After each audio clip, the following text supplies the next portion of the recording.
So, Eddie, yesterday we unofficially declared Monday as what? I'm testing your memory. It's been 21 hours ago since we last spoke. What? Therapeutic Monday. That is correct. Oh. And Eddie yesterday, you should have seen him. I mean, he looked like Buddha. He was sitting – you always kind of look like Buddha anyway. Thank you. Yeah. I don't know if that's a compliment or not, But though. you were sitting with your legs crossed the whole day.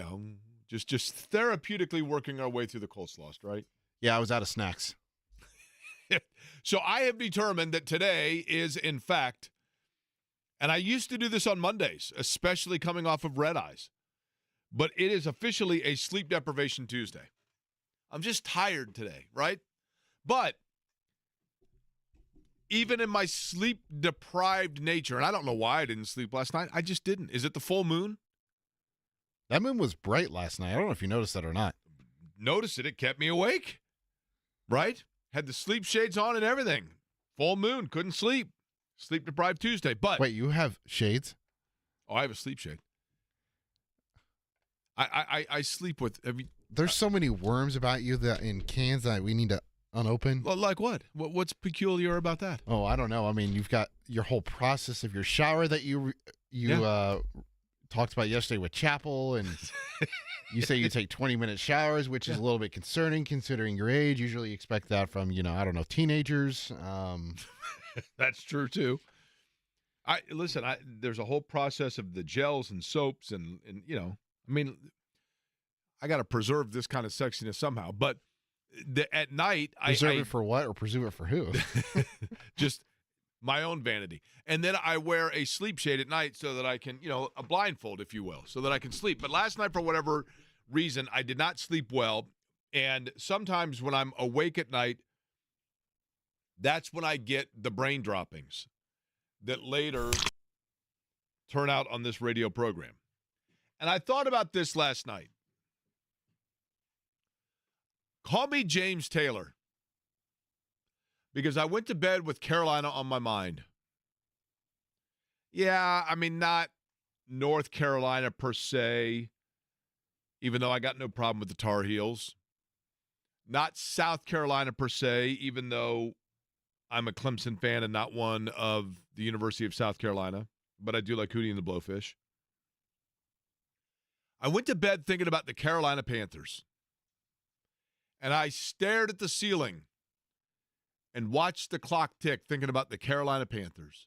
And you know how it is when you don't sleep and you're looking at the clock and then you're like, okay, if I fall asleep right now, I'll get 4 hours of sleep. I'm going to fall asleep right now. Okay.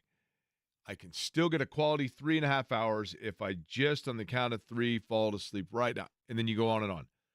Never, ever, ever got it going because I kept thinking about the Carolina Panthers. Now, I can hear you folks right now. Jake, I'm tuning in to 93.5 and 107.5 The Fan for Query and Company on this Tuesday, not to hear about the Carolina Panthers, but rather hear about sports locally. I understand. Thank you for listening. Thank you for listening indeed. And that's what we're going to do, because when I was thinking about the Carolina Panthers, I was thinking about how it can relate to or cast glimpse upon the Indianapolis Colts. And let me explain. I have always felt that in the National Football League, you have a window of time. You have a window of opportunity to get it right with a quarterback. And that window for some players is longer than others, depending on how mentally tough they are, how physically battered they've been, how good they are at adjustment, how competitive the team is in general. There are a number of factors that go into play, and we've seen it in Indianapolis in various levels. When you have rookie quarterbacks, you don't even have to look past the division. I always go back to the David Carr philosophy or the David Carr experience. That's probably a better way of saying it. When David Carr got drafted number 1 overall by the Houston Texans, that's a tough spot to go into to an expansion franchise because they got nothing around, right? You're taking, Steve McKinney was their big coup at the offensive line, or the fact that they went out and got Tony Baselli, and then immediately he's like, yeah, I'm good. But they drafted David Carr, and even though there has always kind of been word that maybe David Carr didn't have the greatest work ethic in the world, he got thrashed around and thrown around and beaten down so bad that it became too far gone, and you just couldn't recapture it. Sometimes quarterbacks, that happens, and they have, you later find out, well, you know what? It actually was maybe more circumstantial than it was the quarterback themselves, and they go somewhere else and get a second lease. Baker Mayfield's a good example of that. You know, Baker Mayfield, and if you look at Johnny Manziel, similar situation, same place. They go in. Manziel, it's a disaster from the beginning. Baker Mayfield starts out well, and then water kind of finds its level. He gets a couple of opportunities elsewhere, and now finally that he's a more veteran, mature, experienced player, looks like he's found a home in Tampa where, you know, things seem to be going okay. Same with Sam Darnold, Minnesota. Very early. And that thing Eddie is already shaking his head. Sam Darnold may absolutely come back down to earth. He's got a dynamic receiver to throw to. But in Minnesota, that very well could have been a rookie quarterback this year. But I'm getting lost in the weeds, so let me get back to the point I'm trying to make. Bryce Young, we now know, has been pulled as the Panthers' starting quarterback. And he has not been good. He's been really bad. Interceptions, turnovers, quick throws, bad reads, happy feet, you name it. We've seen that here. No rookie quarterback had thrown more interceptions in their debut campaign for a season than the Indianapolis Colts' Peyton Manning. But you knew that Manning had something that you can't put a price tag on. And that was, by the time he came here, he had vast experience as a starter in a big-time environment in Tennessee. And he also had an entire lifetime of preparation of living under a spotlight. From the time Peyton Manning was 3 years old, he had people asking him the question, so who's your favorite quarterback? Probably my dad. You know, he's playing in the backyard with Cooper and you know, then later, obviously, with Eli. But Manning was groomed for the situation and the expectation and the pressure. And when things didn't go well for rookie Peyton Manning had the mental fortitude and the experience level and the preparation to be able to bounce back from it. Andrew Luck came in and had right away, Reggie Wayne is a veteran receiver, and he had a gift. Andrew Luck had played a lot of games at Stanford. He'd played in the Pac-12. He'd played at USC. He'd played at Washington. He'd played at Oregon. He had a lot of starts under his belt, and he found success right away. And it was a smooth transition, essentially, a transfer of power at the quarterback position in Indianapolis. Jeff George, number 1 overall selection, $1 million arm, comes in here. Different offensive coordinator like every year that he plays in his first 3 years in the league. Head coaching changes, turmoil, disaster all over the place. Receivers offensive linemen throwing up on themselves in huddles. Just disaster all the way around. Couldn't get the stability in the footing. Goes elsewhere, becomes a pretty good quarterback. Wasn't going to work out well here. If you look at what happened with Bryce Young and the Carolina Panthers, the question becomes, is Indianapolis in a situation with Anthony Richardson that could be similar? I don't even mean from the quarterbacking standpoint. Is Bryce Young and the situation in Carolina a red flag to Indianapolis? You better get this right. You better get this right, because we don't know yet in Bryce Young's case whether he's gone too far and there's no coming back. But once you've gone too far, Bryce Young may never start a game again in Carolina. We'll see. Andy Dalton, the last that I saw Andy Dalton, I thought I saw Andy Dalton on a television commercial last night when I was watching a rerun of Seinfeld on high cable, and it turns out it was Joe Namath doing a pitch for retirees. That's how old Andy Dalton is. But if Bryce Young, if it's too far gone, in Carolina, does he become a Baker Mayfield? Or for that matter, even like a Sam Darnold that gets a second lease elsewhere, and you find out that Bryce Young maybe wasn't the entirety of the problem. We'll see. But in the Colts case with Anthony Richardson, this is the conclusion that I drew around 4:30 this morning when I was thinking about the situation with Bryce Young. And I thought to myself, you know what? It's different. It is different. Because Anthony Richardson's in a better situation. The Panthers are a train wreck. But then I thought to myself, but is he? Is he? Because, and this is where, as part of Therapeutic Monday that carries over now into Sleep Deprivation Tuesday, the conclusion I drew was this. My frustration with the Colts is simplified by saying this. You have a young quarterback in Anthony Richardson who, like Bryce Young, like a few years ago, if you look at other quarterbacks, like Mac Jones, who came in and was playing right away, and you had to wade through some things. But you knew that about Richardson coming in. Bryce Young was thought to be plug and play ready to go, and that's part of why there's a frustration or an immediacy in pulling the plug, because it's like, wait a minute, we thought this guy was ready to go from the get-go. We thought he was C.J. Stroud.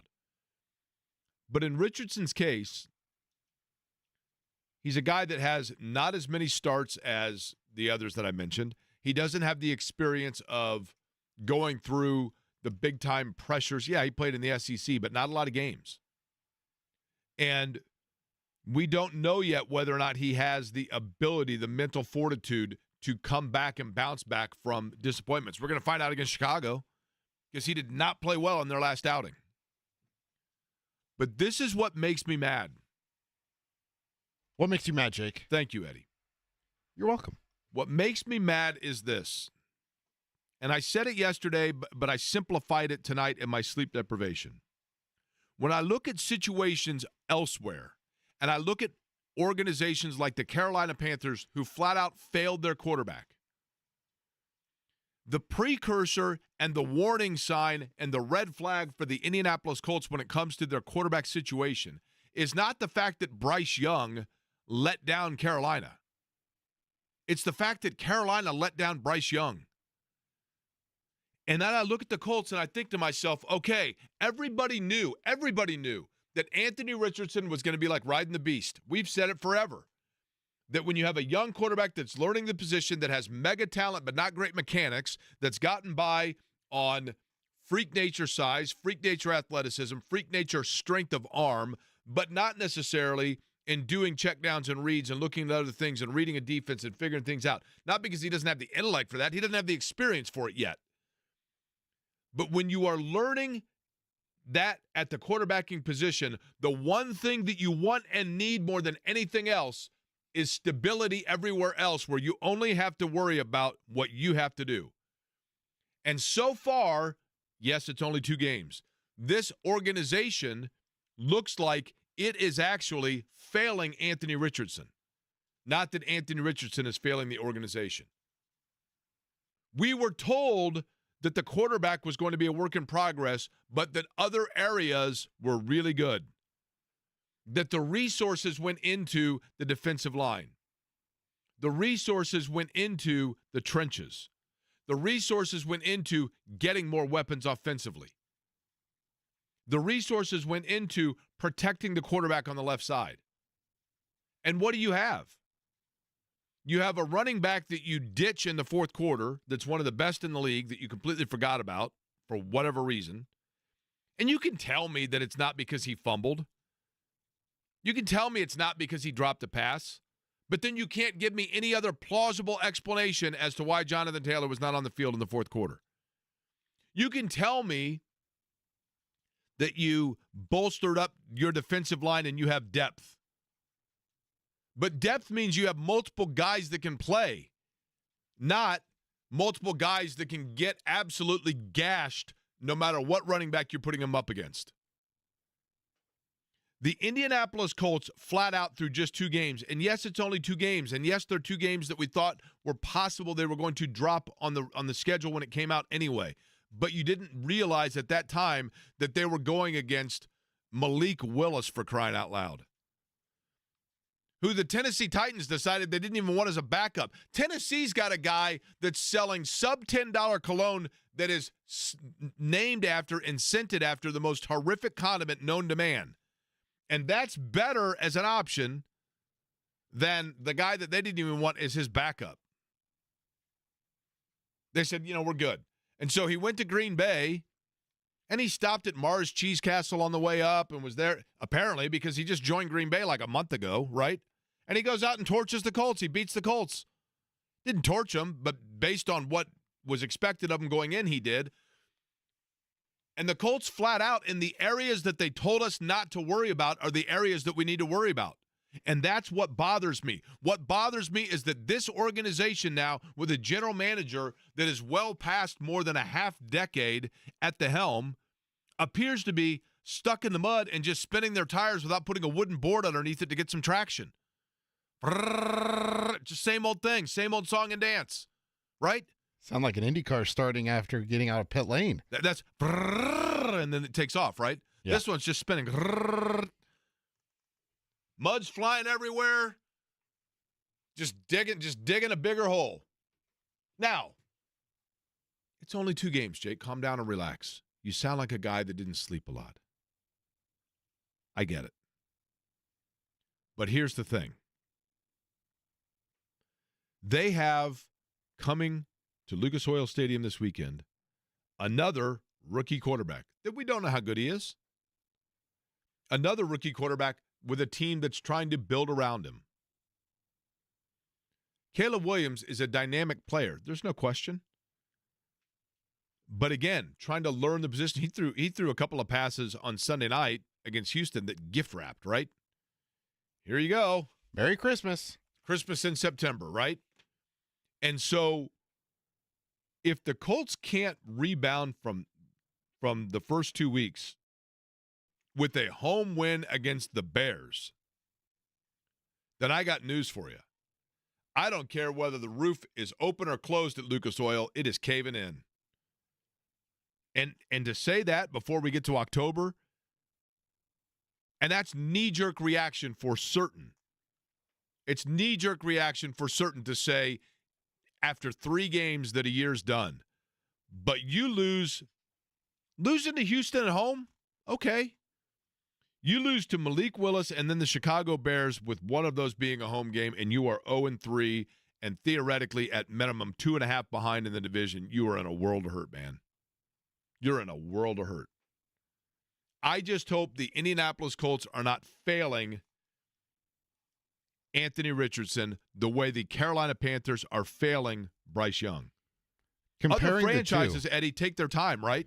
Yeah, I was about to say, comparing these two situations, though, in terms of failure, when it comes to Bryce Young, they haven't surrounded him with anything offensively. Like, you can't name one player outside of maybe Xavier Legette, Adam Thielen, who's over 30. But, like, when it comes to the Colts defense, they're the ones that are failing Anthony Richardson right now. That's what I mean. I mean, the area, and I get the fact, I mean, offensively, Alec Pierce, in defense of the Colts and Alec Pierce, there was, if you lived in Indianapolis for the last 2 years, there were a couple of things that were just automatic that if you lived in Indy, right? It was an automatic that you, like, understood what Carb Day was about and nobody else did. It was an automatic that Carb Day? What's that? What's that? What's Carb Day? Carb Day.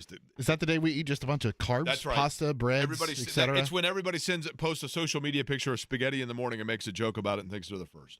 Okay. You understand if you live in Indy that the steps of Monument Circle on the north side are going to be repaired by 2038.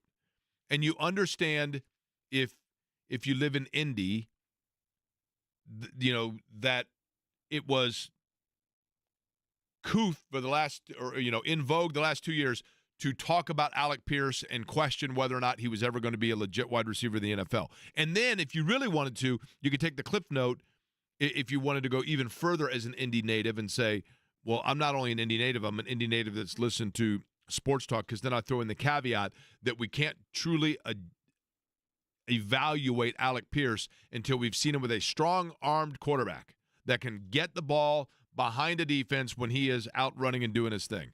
And lo and behold, now he did it against Tennessee and saved a game for them down in Nashville last year with Gardner Minshew, kind of underthrown him. And Minshew's a fine player, don't get me wrong. But now that you have the deep ball threat, it does look like Alec Pierce is a guy that they've got for Anthony Richardson that's a really good fit, and that's going to be fun to watch for a long time. Michael Pittman Jr. is a nice big target, hasn't probably totally, quote-unquote, blown up, as the kids say, this year the way it was expected, but we're still early. He's got, in terms of the tight ends, I guess they said to him, like, hey, guess what? Good news. Like, we have tight ends for you, okay? Are they blocking tight ends, or are they short yardage, bail me out, get me in rhythm receiving tight ends? We're not sure on either. But we got like 7 of them, and they're all the same dude. What do you mean they're all the same guy? Well, they're all kind of the same guy.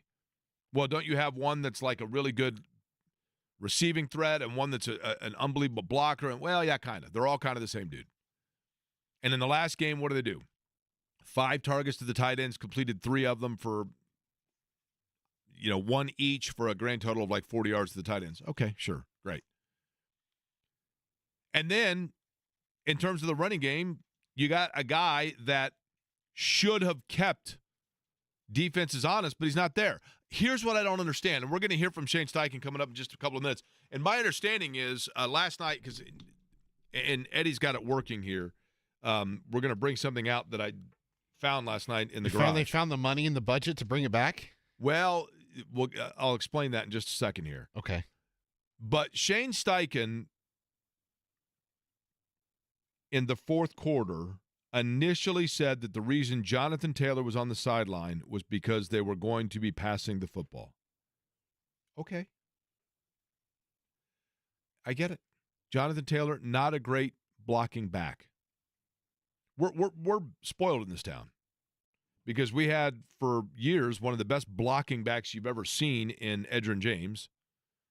Edgerrin James is a great running back, but what Edgerrin James was the best at that he doesn't get enough credit for was his ability to pick up a blitz and not even pick up a blitz once the play develops. I mean, look at the defensive formation and realize that guy's about to blitz here, and I need to keep my eye on him and surrender my body. Edgerrin James was the best at that. Peyton Manning once told me that Edgerrin James was the best teammate he ever had. Edgerrin James, best teammate he ever had. The guy hardly ever talks. He doesn't have to talk.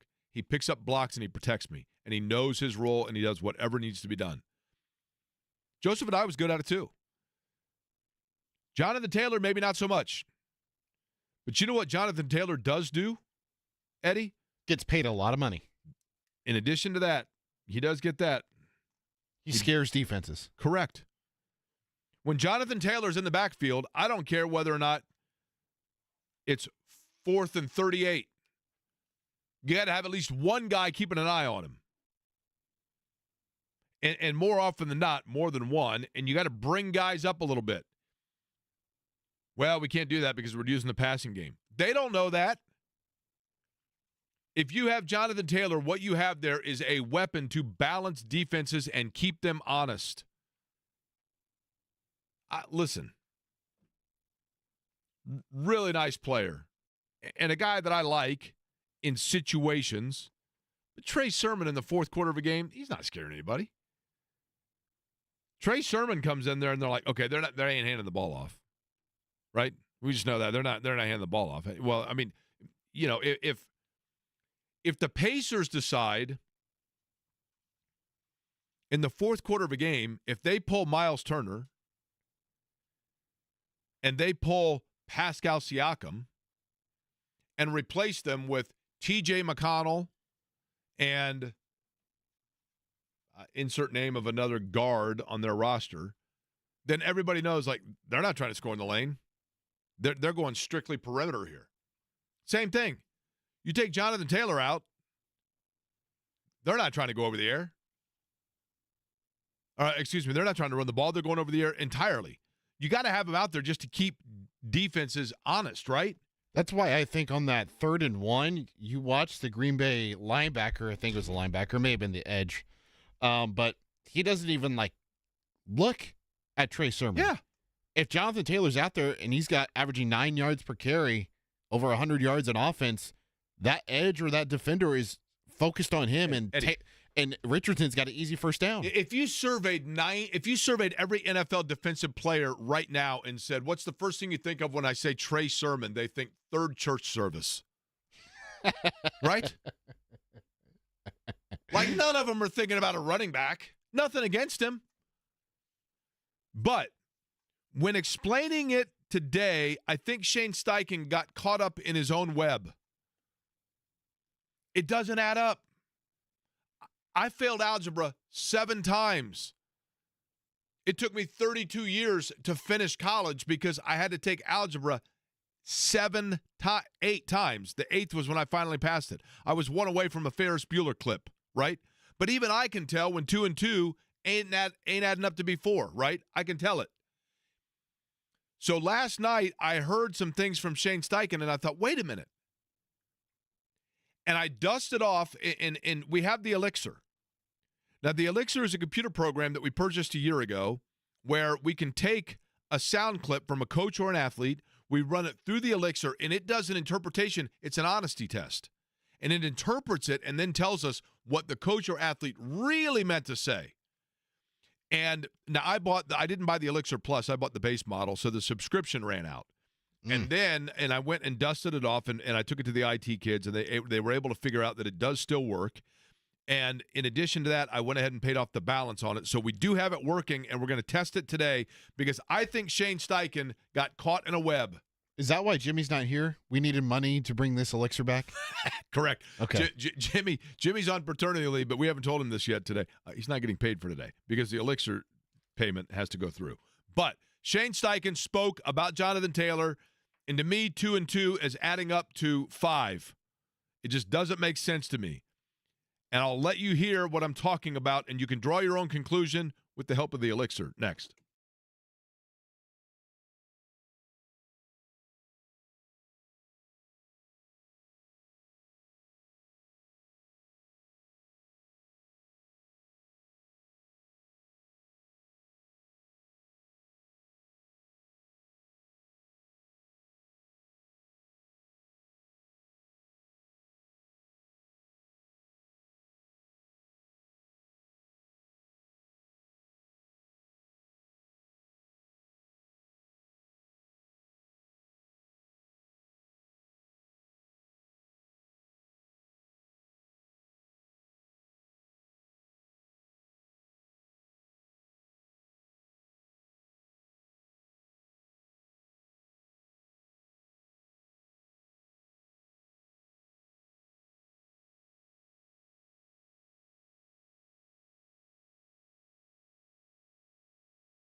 That's right. So about 4:30 in the morning, I went out because I got curious.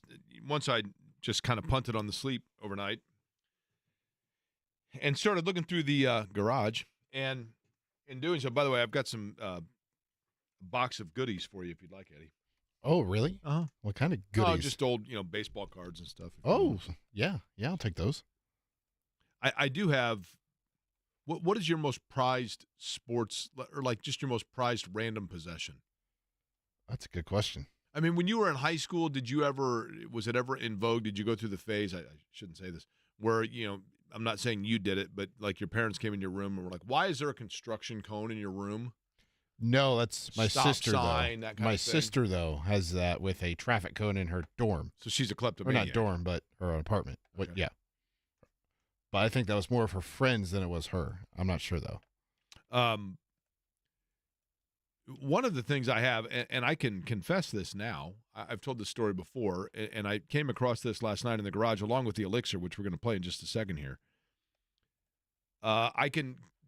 Just so everybody knows, previous ownership, and everyone is aware of this now, so there is no statute of limitations. The blessing has been given on this. Okay. But it's still a great story, and I found it again last night in the garage. Several years ago, after the Brickyard 400, when I was still working in television, all of the TV underneath the Tower Terrace at the Indianapolis Motor Speedway, each of the local TV stations has a room, like an editing room, Channel 6, Channel 8, Channel 59, Channel 13, we all along the line there, just off of Victory Circle. And it was after the Brickyard 400, which of course was at that time was the final event of the year until next May. And we're all in there working well after the race. And one of the yellow shirts came in and said, just a reminder to you guys, this stuff all has to be out of here by midnight tonight. And we're like, what are you talking about? This is like at 8:30 at night. What are you talking about? Well, they're tearing down the Tower Terrace and rebuilding all of this. So everything's going away. We're like, wait, what? Like, did the engineers know this? So we all kind of go meandering out to find out if anybody else has heard this news. And without saying any names, some of the other TV folks were all meandering around. And they're saying, no, everything's going, this is all going down. So instantly we all look at each other and we're like, well, wait a minute. So are all these signs going down? So now we're all hanging off of stuff and banging on it with wrenches and doing everything we can. And they're like, yeah, no, take whatever you want. It's all going away. So I have I have the original. It's a huge metal original sign that says Gentleman's Restroom with the wing and wheel. And I mean, I ended up, so I took it because we're like, well, what the heck? I mean, why not, right? So I took that, and then I'm not saying any names, but other people, somebody took a wing and wheel logo, all of it. I mean, and like with the blessing of the person that's there overseeing it for the Speedway, like, yeah, have at. So at any rate, a week or so later, we got an email that just said, hey, I don't know who told you all that stuff, but that's totally erroneous. None of that's going away. So we took most of it back, but I kept the Gentleman's Restroom sign. And I still have it, and it's believed to be original from the 1910s. Wow. Yeah, and so, but they have since changed. They did, in fact, later redo all of that. They fixed it up, Jake. They did. They fixed it up. That's right. This was before Shane Steichen, too, when everything was being fixed up. So I found the sign, and I was kind of like the old guy in the Purdue commercials where he goes out and finds the old trombone up in his attic. Last night, I found the Elixir. And I thought, well, this is perfect because I have questions for Shane Steichen. Lots of questions for Shane Steichen. And the Elixir, for those that are unfamiliar, this is a computer software program that we purchased that we put in what an athlete or a coach is saying, and then it spits out the interpretation of what they really meant to say. Now, I'm going to play for you first off a couple of the answers that Shane Steichen gave regarding why Jonathan Taylor was not on the field in the fourth quarter in Lambeau Field. This is a guy that is as dynamic a running back as there is in the National Football League and was enjoying a very good day in Green Bay, and then suddenly is not on the field. And Steichen gave his explanation for that in a little bit longer detail here. Yeah, I think in that fourth quarter, we were throwing the football. We weren't really scheming up, passes for the running backs there in the fourth quarter when we were throwing it.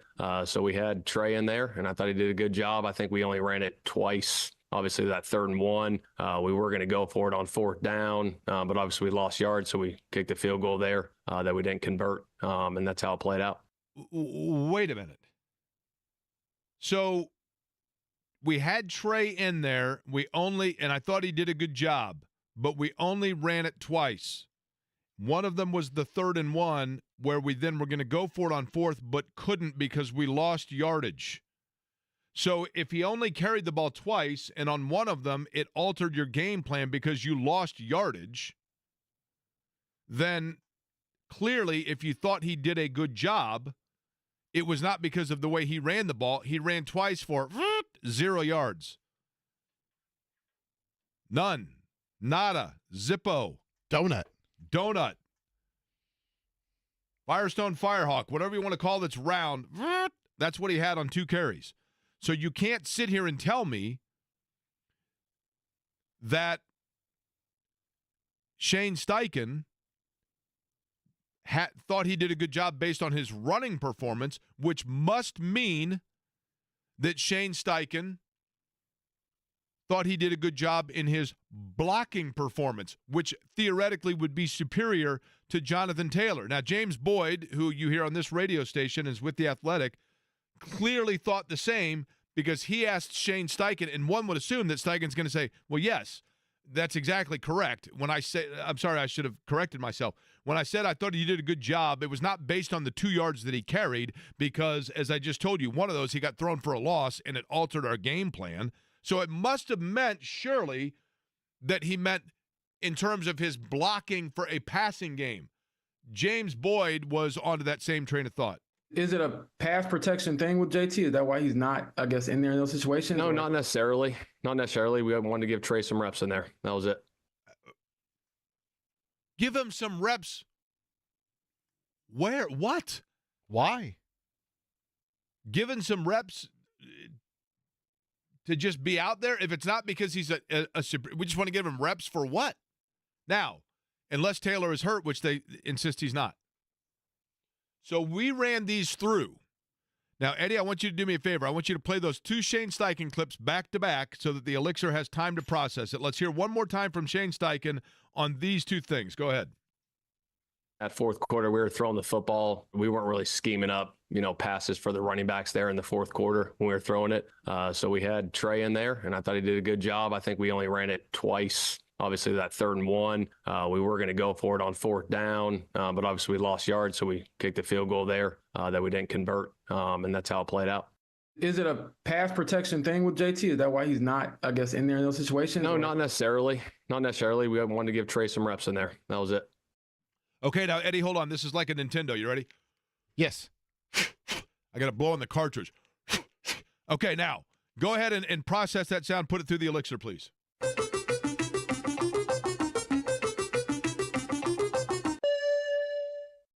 What do you want me to say? We have a back that ran for 1,800 yards one year and was averaging 9 yards per carry in the game.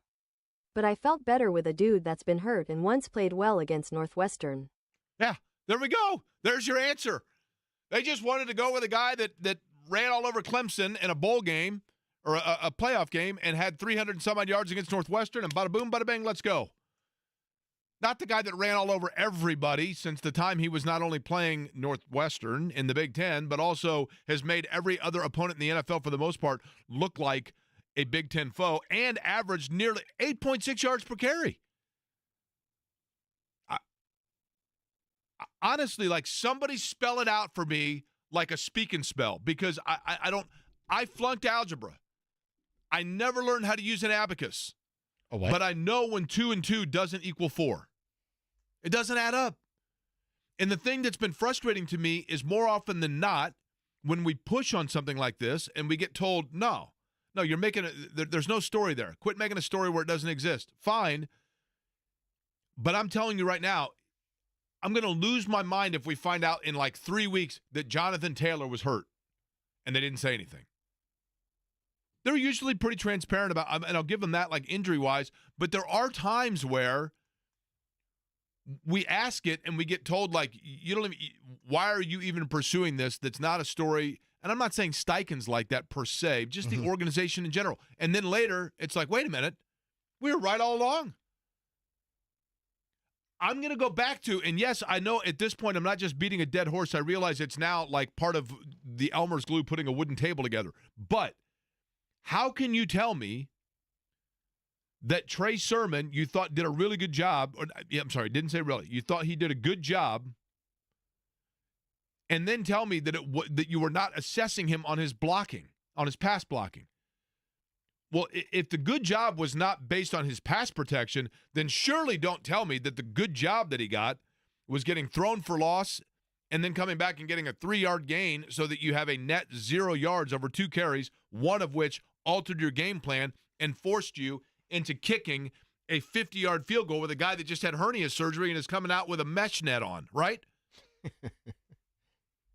I mean, like, what are we doing here? It doesn't even, when you even consider what he said last week after the game, when he said, I should have ran the ball more with Jonathan.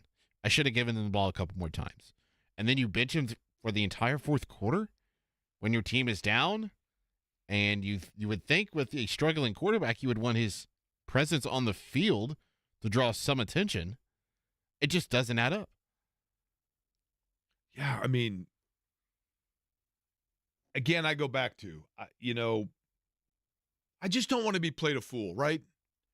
I'm old. I'm an insomniac.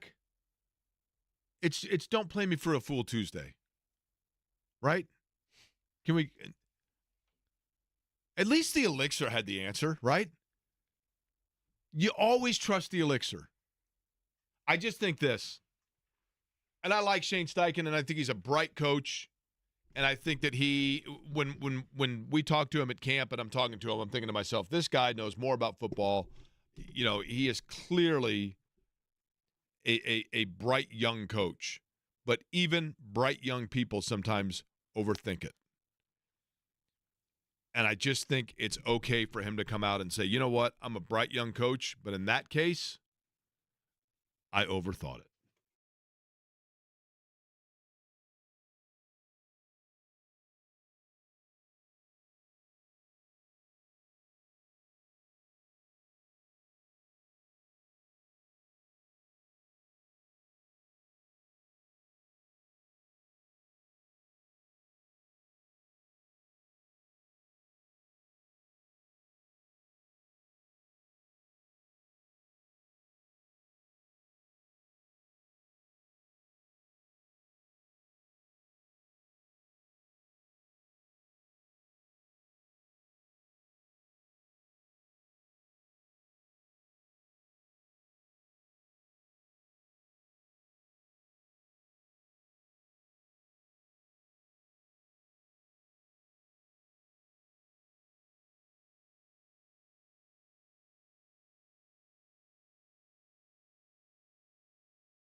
Eduardo, I am beginning to think that this is actually one of your favorite songs that you haven't actually confessed as being one of your favorite songs. It's not.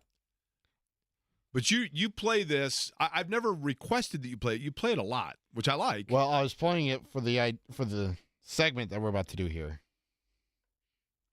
Okay, and that segment would be what? That the Brewers are about to rule the world in their division in baseball? And you're about to, well, I don't know how it shapes up right now between you and Jimmy and the beer bet, but it's close. So to refresh for people, at the beginning of the season, we pulled up one of the apps, I don't recall which one, and looked at all of the teams that were, whose over-under, I think it was over-under of, it had to be under, the Under over-under was 500. 80, I think, right? it was under 500. And so of those 81 teams, and a half, we yeah. each picked a team, and then, of course, the winner being the one who had the best record amongst the three of us selected. You went with the Miami Marlins, I did. who are very disappointing. They're only Indeed. 35 games back. Yeah. 55 and 95. You know, if we include spring training in next year, they may have a chance. So that's actually if they're the only ones to show up for spring training. That's right. I have contemplated, and they're making their move now. They're making their move now. Every year during the Indy 500, in the intercom, there's somebody that, like, one of us in the turns is like, I'll tell you what, so-and-so they are flying right now. Last year, was it this year? I think it was last year. Kyle Kirkwood was that guy. I remember Michael Young's like, Kirkwood is on rails right now. Like, he just passed like 6 cars. And Herta? Herta has been that guy at different times, but usually he has problems at the beginning of the race, right? And it knocks him back. The team right now that is that guy, like, if we were doing this and I was getting on the intercom, that I would say, I'd be like, guys, I don't know, like, if there's enough time left here in this last stint. There's only 18 laps left, but the White Sox are, like, on the outside line, and they like how their car feels. Now, it was a slow start for them, right? It was a slow start. I mean, you're 33 and 115, and everybody's written you off. Then all of a sudden, bada boom, bada bang, 3 in a row for the White Sox. Right? Truly incredible. With a walk-off win in there, too. I mean, come on. Jimmy and I, it comes down to this. The Milwaukee Brewers, which is the team that I selected, and I can't remember if I went second or third. You went third. So I took the Milwaukee Brewers almost entirely simply because of my, appreciation for the city of Milwaukee. 87 and 63, they're 10 up on the Cubs in the Central. Now, Jimmy took the Guardians of Cleveland, 87 and 64. So I am currently enjoying a half-game lead with, 12 to go? Well, if Milwaukee can clinch tonight, they can't have. There's probably like maybe 10 left.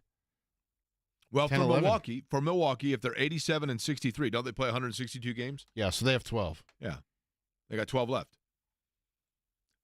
Cleveland's got 13 left, and the Brewers a half game up.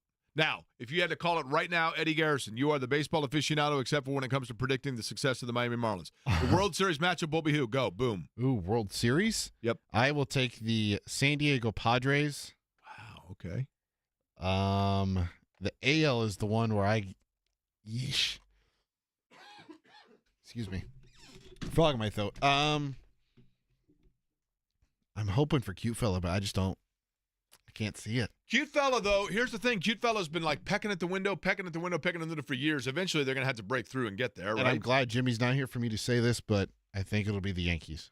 Okay, I'm going to go with the Philadelphia Phillies out of the NL. And then in the AL, either Cute fella, little bit of heartstring pull there, or are you ready for my what in the world out of nowhere pick? Is it a wild card team? Yes. Can you do their accent? Can I do their accent? Do they have like a little bit of an accent? I guess it'd be a little bit like this. Kansas City? That is correct, because I don't know if you know or not, but Grandma is actually, now that she's passed, she's left the crown to Dad, because we're Royals. Kansas City Royals, baby. How is Donald Davidson? You know what? I was just about to do a Donald, and then I couldn't because I got thrown off. But because I couldn't, like, it's hard to do on demand, right? Yeah, see, I was wondering if you were going with Minnesota. No, that would just be Chris and John Love. You know, they're twins. That's a good one.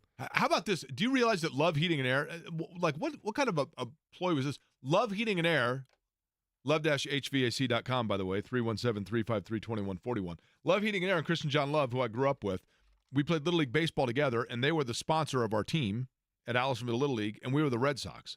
Now, how could they not be the Twins? There was a Twins team in our league. Alan Henderson played for the Twins. Matt McAllister played for the Twins, really good player. But we were the Red Sox. How did they not get the Twins name if they're the one sponsoring the team and they're twins? You may have to ask the coach on that one. And we wore white socks. That was the other weird thing about it, right? The hell? Made no sense whatsoever. Stephen Holder going to join us next. Is that right, Eddie? Yes, sir. All right, Stephen Holder on the other side.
The 1 o'clock hour is underway in Indianapolis. For that matter, the 1 o'clock hour is underway everywhere in the Eastern time zone. My name is Jake Query. Eddie Garrison, the other voice that you hear on this program, we call it Query and Company. Yesterday, by the way, and I can't remember the title that I gave to Fred on the program, but I later found out that Fred drives a truck for one of the, well, I can say it. Actually, I hope Fred doesn't mind me saying this. Fred that called in yesterday drives around in his job. He's very involved in his church, but he also works for Cluster Truck, which is, of course, a sponsor and a partner and a great part of this radio station. So I just decided that I can't remember the title that I gave Fred yesterday, but he's now director of deliveries. And he is part of the company. That's what we call this program, Query and Company. Jimmy Cook, of course, is the president of the company. He will be back on Monday. He is currently doing two things, feeding with a bottle his newborn son and placing bets. So we look forward to having him back on Monday. Joining us now, and I'm sure thrilled to be doing so, on the Express Pro Tire and Auto guest line. You read his work at ESPN.com when you don't hear him on this radio station. Stephen Holder. Stephen, I'll get right to this. It's befuddled me. I got no sleep last night because I was trying to solve this riddle. Shane Steichen says Jonathan Taylor wasn't on the field because Trey Sermon did a really good job. Then he says, but they only gave him the ball twice, and it netted 0 yards. But yet it was not for blocking purposes that Trey Sermon was in over Jonathan Taylor. So then I couldn't figure out what possibly the other alternative would have been or reasoning. For what reason is Shane Steichen not telling us? I don't know. Look, here's my take on the whole thing. You're right. It doesn't make sense when you put it that way, which is, I guess, the way he put it. But here's the thing. Look, there are backs who are preferable in passing situations, and Jonathan Taylor is not, I would say, an elite back in the passing game. That's not true. So he definitely isn't that. I think that's fair. That being said, I think what the Colts are doing here is they're applying a sort of a rigid standard. Okay. And what I mean by that is what they're saying is, look, we have to pass the ball a lot. So therefore we have to use our pass game running backs, Trey Sermon, Tyler Goodson. Okay. I understand the theory. I understand it in theory. The problem is, number one, you had 21 additional plays in that fourth quarter. Jonathan Taylor was not on the field for any of them. So what you've done is that's 21 plays. You basically told the defense, you don't have to worry about Jonathan Taylor, because who else were they worried about on right. Sunday? I mean, that's my thing, right? I mean, even if Jonathan Taylor is not, and look, he could say till the cows come home that had nothing to do with drops or blocks or whatever else, okay? But unless he was hurt, isn't Jonathan Taylor can stand back there and do Wordle. But just the fact that he's in the backfield, doesn't that automatically force the defense to have to be more honest? Yeah, I mean, because granted, yes, they were going to pass the ball for the most part. They did. They ran it twice in those final 21 plays. So from that respect, he's right? They were not intending to give him the ball. That's fine. But you were also telling the defense that, number one. Number two, I do think when he is having that kind of success, almost 9 yards per carry on Sunday, down the stretch there in that fourth quarter, maybe you could start a runner too with Jonathan Taylor, even under the circumstances, because he had so much success.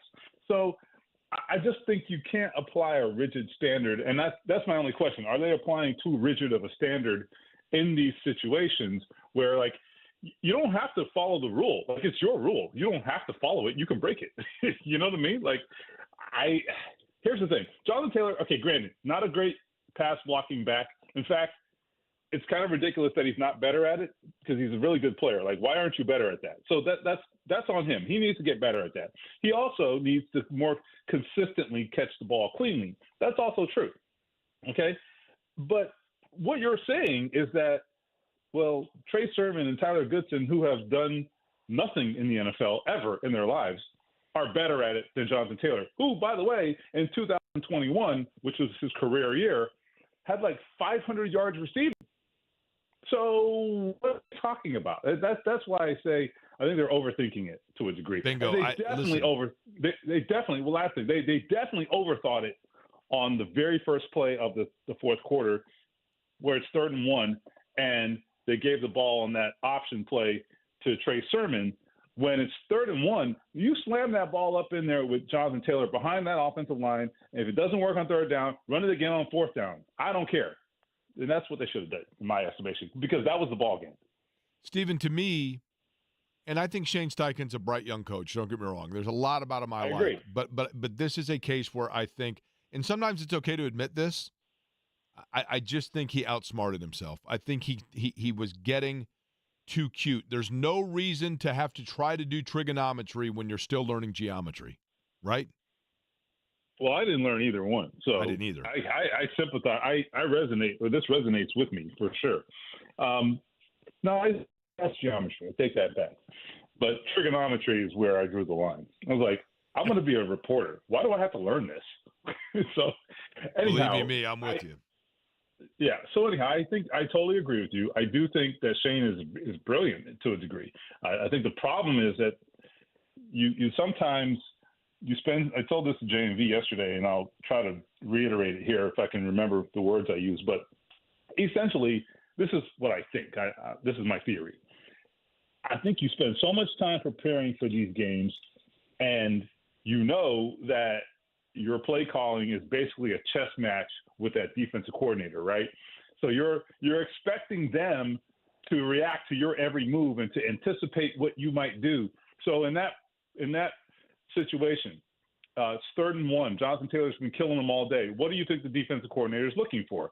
He's looking for Jonathan Taylor and a run, probably an inside run behind Quentin Nelson and Ryan Kelly, right? I mean, that makes a lot of sense. So if you're Shane Steichen, perhaps you're thinking, well, they're going to see that coming. I got to do something else. So you run this option to the left with Anthony Richardson pitching it to Trey Sermon, and depending on Alec Pierce to have to make a block on the edge that will determine the success or failure of that play. He doesn't make the block because he's a freaking receiver, and the play goes to hell. They end up missing the field goal. In my estimation, that was the game. That right there, that was the game. When they missed that field goal, that was the game.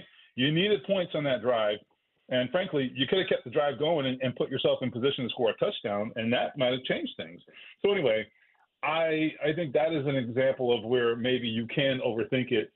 Go with what was working. They couldn't stop it. I mean, did the Packers go away from what was working? Did they do that? No. They kept doing the same thing until they stopped it. Stephen, do you believe, and there's a reason I'm asking this Colts related, did the Carolina Panthers fail Bryce Young, or did Bryce Young fail the Carolina Panthers? I think that there's a big argument, or a strong argument to be made that they failed him. Now, that doesn't mean he did his part. Doesn't mean that he couldn't have done more.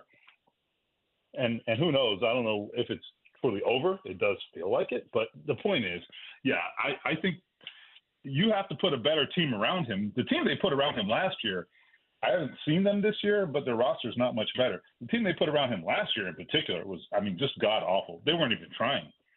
So I think in that respect, they failed him. Adam Thielen can't be his number one receiver. Adam Thielen, still in the NFL? So, yeah, I think they failed him to a great degree. Okay, the reason I ask, because with young, promising quarterbacks that you're handing the keys to, it varies from player to player how long you have to get it right for them. And am I off base in saying, while I think Anthony Richardson is a promising young player and has certainly shown that the trajectory, I'm not trying to overreact based on 2 games, but the areas that I was told by the Colts that they were going to have shored up for him this year, so far, in my opinion, they have failed. They have broken down. Is there any chance or risk that they are going to screw this up for Anthony Richardson? If this trajectory continues, there is that possibility exists. Sure. And he would not be the first quarterback to have that happen. You just mentioned Bryce Young. Get in line. I think there's a long line of quarterbacks where, had they been in a different place at a different time, they might have found success. And I don't think we're certainly not there yet, as you pointed out with Anthony Richardson. I mean, I don't think we will get there, at least not in the immediate term. They still have a fair amount of talent if they can figure out their rear end from their elbow, right? But the bottom line is he is having to be heroic right now. In both of these past two games, in the fourth quarter, Anthony Richardson is having to pull plays out of thin air to give this team a chance. He's fallen short in both, but who's done their part? Who else has done their part? That's my question, right? It's such a short list, and that's the disappointing thing. This was supposed to be the ideal situation for a young quarterback. Veteran team, certainly a serviceable, if not good defense, good offensive line. This is like the dream. Caleb Williams probably has a better situation, but they had the number 1 overall pick, and they've had a ton of draft picks that they've been dealing the last couple of years, so that's a different situation. But the point is, the Colts had a relatively good scenario for a young quarterback to come into. I would have certainly felt that way. I still think it's possibly true if they can figure it out, but they have not demonstrated that. And so what you have had for 2 weeks is a quarterback who is prone to mistakes because he's 22 years old. Duh. A quarterback prone to mistakes who also has unbelievable potential for explosive plays, having to put the team on his back. The most inexperienced guy on the field is having to put the team on his back and try to pull a win out of thin air. This is not the recipe. This is actually the recipe for a disaster rather than a recipe for success for a 22-year-old quarterback. So they haven't failed Anthony Richardson in the past tense, but they are currently, right now, here today, yes, they are failing him. Okay, the rush defense for the Colts, is this a problem of just insane, bland, vanilla game plan, or did they misevaluate their defensive line in terms of their rush defense versus pass defense? Well, a couple things. They have these first two opponents have found a little bit of a vulnerability in them. They have kind of spread them out laterally, and they haven't responded well to that. Look, Matt LaFleur from the Packers did a really good job. I know, us mere mortals, we think that rushing success is you block a guy, that guy blocks a guy, and there's a hole, right? I mean, it's a lot more complicated, right? A lot more complicated depending on how sophisticated you want to get with the schemes. And so Matt LaFleur figured that out, and he got the upper hand on them, and they out-schemed them in many cases. So that was part of it. And so you have to have a counterpunch to that. Your counterpunch has to be, okay, you make an adjustment. And none other than Bill Belichick with Pat McAfee yesterday said he didn't see adjustments. And that's concerning. I don't think the Colts defense really is structured to make a lot of adjustments because of the way the scheme is built. So that's a question they have to confront. Then you have the other reality here, which is the fact that no one's winning their matchups. Today, even if they out-scheme you, you can still defeat the block and go make a play. Well, they're not doing that. Grover Stewart's not doing it. In some cases, Kwity Paye's not doing it. The linebackers are getting blocked and missing tackles. I mean, not missing blocks. They're not getting off of blocks. And then at times missing tackles as well. And it's bad all around. So they're losing on both fronts. They're losing from a physical perspective, okay, man versus man, and then they're losing from the scheme perspective. And that leads to 474 rushing yards in 2 weeks. Good job. Yeah, I mean, that's that part. And again, last week when everybody on the planet knew that Green Bay was going to run the ball, and that was the game plan, and they still couldn't figure out a way. But did you do anything fun in Green Bay besides go to the game? I did not. I had an not ideal travel setup because I ended up flying into Milwaukee and got in there, late Saturday afternoon. Now, wait a minute. Hang on, Steve. Hang on. Okay. Listen, we're gonna break this down here real quick, okay? Because Okay. you went to one of the elite academic institutions in the country, in the University of Miami, right? Supposedly. Okay. Supposedly. So you flew to Milwaukee. Now, was this a direct flight? I assume this was a commercial, not a private flight, correct? It was. Okay. It's amazing. Okay. So ESPN doesn't your pay for private flights for their Your their flight culture departed Indy, let's just say for the sake of argument, at noon, okay? And then did you fly directly to Milwaukee? I did not. Yeah, I there's went not to a direct. You Detroit. probably went through Detroit, right? There isn't one. There's a I think a 35 or 40 minute layover, and then Okay. on to Milwaukee. Yeah. So you left, let's say, Indy at noon, and then you land in Detroit at like 12:50. You got a 35-minute layover, so now you're boarding at 1:25. There's always some jackass that can't figure out how to do the emergency exit. It gets everybody delayed. You finally are wheels up at 1:40, and you land at Milwaukee at what time? Well, your times are off, but I think I landed around 5:30 or so. Okay. So, but you landed how long after you left Indianapolis? How long between the Oh, Indy? it was quick. I mean, yeah, it was probably 3 hours maybe. Okay. So 3 hours, and then you factor in that you had to get to the airport a little bit early. So let's say from the time you left your house, like 4 hours to Milwaukee, right?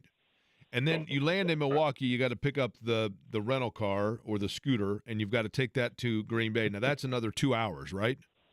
Well, no, here's where I screwed up. I don't know if it's screwed up, but my choice was I stayed in Milwaukee overnight and got up in the morning and made the drive because you got to find a hotel. That's the other thing. You got to find a hotel in Green Bay on a game weekend, which not an easy feat. That's not terrible. Then my point being, because you can drive from here to Green Bay in 6, right? So it's 6 yeah, minutes. it wasn't. Yeah, I get what you're saying, but I know what you're saying. I know. But Milwaukee's very underrated. I love Milwaukee. I absolutely love Milwaukee. I would say I agree with that. Yes, I agree.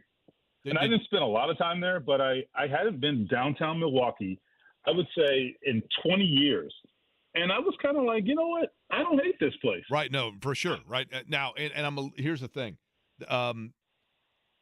There have been some pretty notable current event things to happen in the last 30 years in Milwaukee that they've made Netflix documentaries and things like that out of. And the fact that you did not call me to call you before my road trips. But go ahead. The fact you didn't call me for landmarks.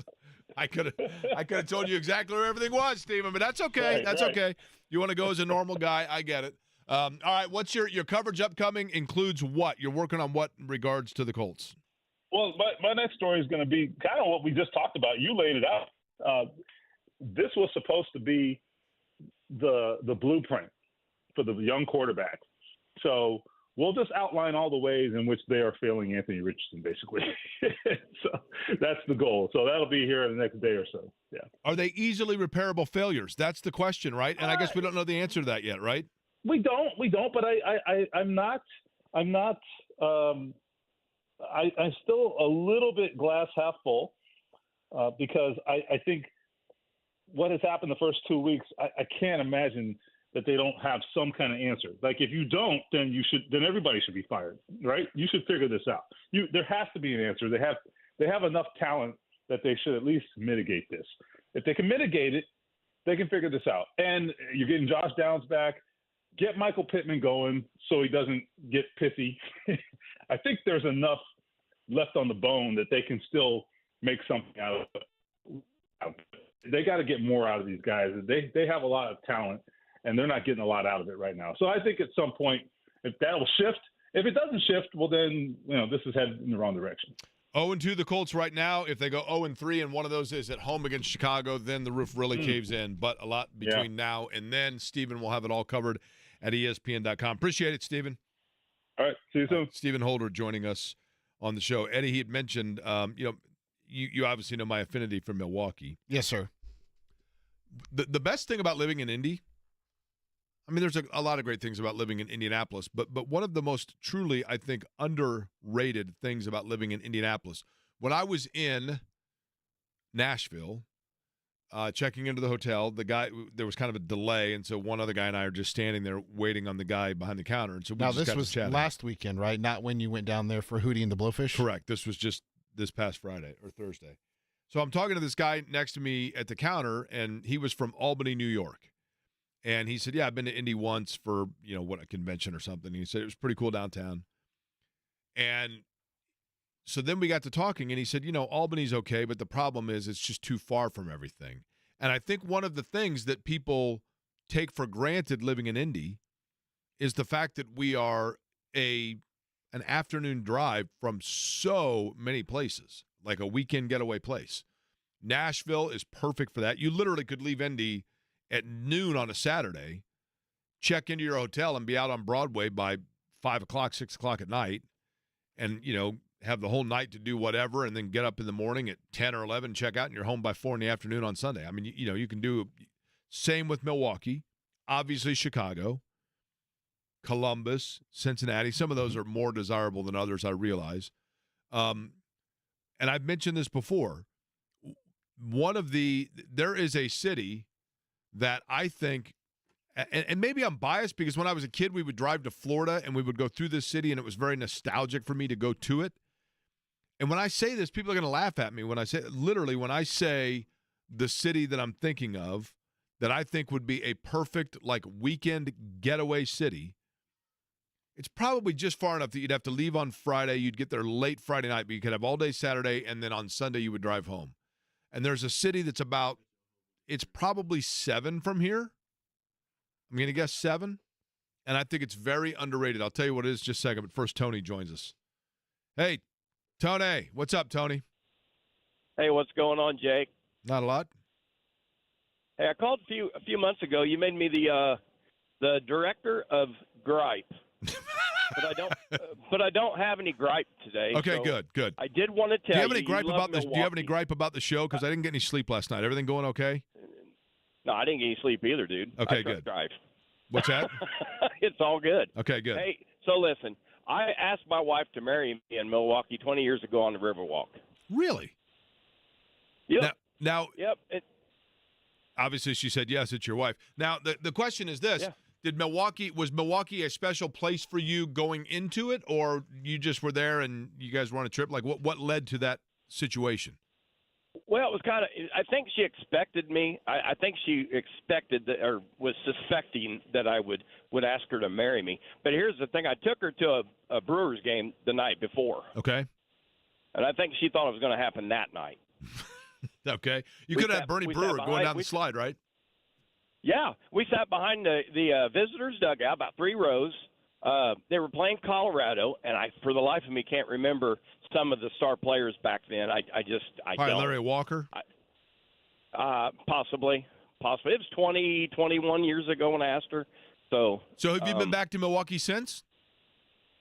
No, not yet. We've been around it, but not to it. I know. Don't. But listen, that's not the only reason I called. I have an analogy. You love analogies, right, Jake? I do. I'm the king of bad analogies, yes. So try not to make it too good. And this might be a bad analogy, but just follow me here. Okay, I'm not going to tell you the name of the movie, but here's the analogy.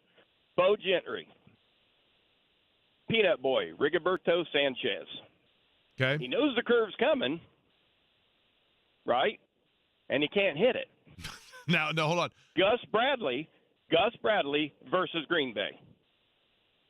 Yeah. He's Bo Gentry, and Green Bay is Rigoberto Sanchez. They're going to run it, and we're just not going to stop it. And that's the thing, man. I just everybody and their brother, Tony. Not bad on the analogy, by the way. I know the movie. Oh, thank you. Go ahead, Eddie. Trouble with the Curve. Yes, sir. And that was the kid that, in the end, it was the kid that he made fun of that became the star pitcher, right? That's a good movie, actually. Yeah, Peanut Boy. That was Right. That was a good movie. I was thinking of, who I was thinking of with Can't Hit the Curve was this guy hits it a ton. Why didn't anybody else sign him? Give him the curveball. Oh, Pedro Serrano, man. Listen, that was that movie was out how long ago? Oh, was it Clint Eastwood was the scout? Who was the scout? Clint Eastwood was the scout. Justin Timberlake was in it. Timberlake was in it? Yeah. I don't remember Timberlake in it. He was the Boston Red Sox scout who ends up dating his daughter. Brian is going to join us next, and I'll tell you the city that I'm thinking of, and then I actually had some more Colts thoughts at a different position we have not addressed next.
On a sleep deprivation Tuesday, I'm going to get back into another question I have about the Colts that hit me, this one at 5:15 in the morning. But before that, whenever I'm sitting up staring at the ceiling that late, then occasionally a brain dropping comes my way, and then it suddenly bleeds over into the show. And I had mentioned cities that I just thought were a cool afternoon drive away from Indy to spend a weekend, and there was one that I'm just nostalgic about because we drive to Florida, we go through it, and then I spent time there, and I thought this really is kind of a cool place that would be super fun for a day or two on a weekend. Brian was curious as to what that city is and came up with his own guess, I guess. Brian, are you on the road right now, Brian? No, I'm sitting at home. Okay. I think it was Chattanooga, Tennessee. And what leads you to believe that it's Chattanooga, Tennessee, Brian? Because it's on the way to Florida, and I've been there I spent a year there, and I really liked it. You spent a year there, like you lived there, you mean, or like you just like I went worked down there? And I worked there for a year. What doing year did you live construction. in Chattanooga?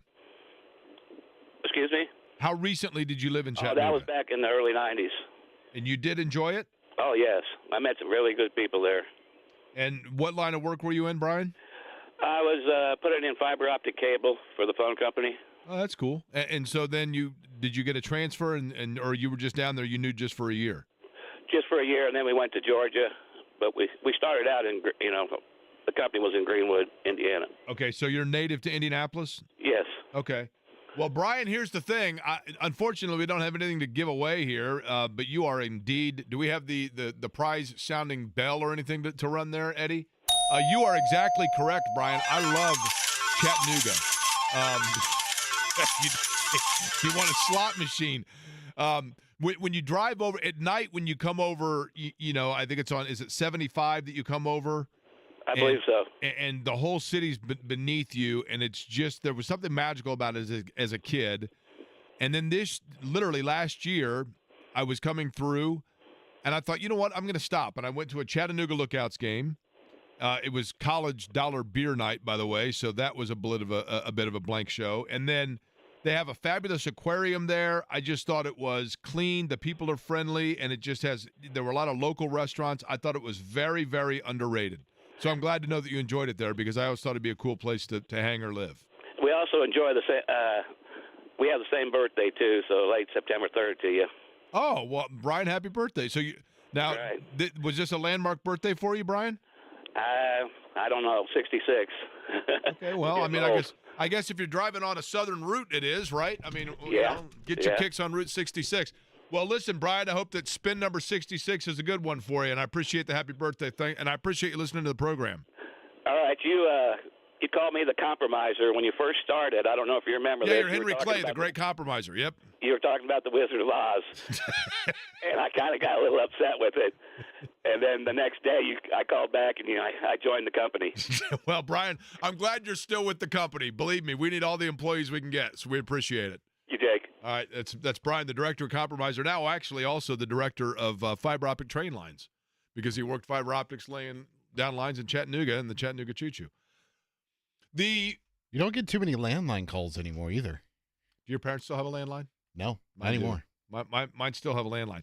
I actually had a buddy who's, unfortunately his father passed. And when he called the phone company to cancel to let the phone company know that they no longer needed the house phone because his father had passed, I didn't realize they could do this. This was in Illinois, not Indiana, so maybe it's not the same here. But the phone company said to him, well, do you want to keep the number for like a mobile, like transfer it to a cell phone or something like that for sentimentality's sake? And I thought that was kind of cool. I mean, my parents have had the same phone number for 46 years, right? I mean, I don't want somebody else. I don't want that thing turning into some pizza joint, The same with your bedroom? That's right. Listen, they're not moving. They're not moving yet, but the house phone always. Although every time I call my parents, I'm not going to lie to you, when I call them on the phone, it usually goes like this. My mom answers, and if I need to talk to my dad, then she says, well, hang on just a second. And then she yells because my dad's like seemingly in a different zip code. And then my dad gets on the phone, and the first, 15 to 20 seconds are my dad going, can you, hello, can you hear me? Can you hear me? Yeah, Dad, I can hear you. Can you hear me okay? Yeah, okay, Dad. And then, the same thing happens with my mom, too. Is your mom yellow? Kind of, yes. She is. She My is grandma more of was like that. Oh, you're comparing my mom to your grandma. I'm sure No, she's I'm just thrilled with saying- that. I'm Thank just you, saying- Eddie. No, I'm just It is saying. true that I'm your parents' age, so that's fair. Okay, I'm curious with the Colts. Somebody made this point to me, and I think it's a darn good point. Every once in a while, I read something and I go, gosh, that is just a fantastic point. Very early return on this. But is it possible,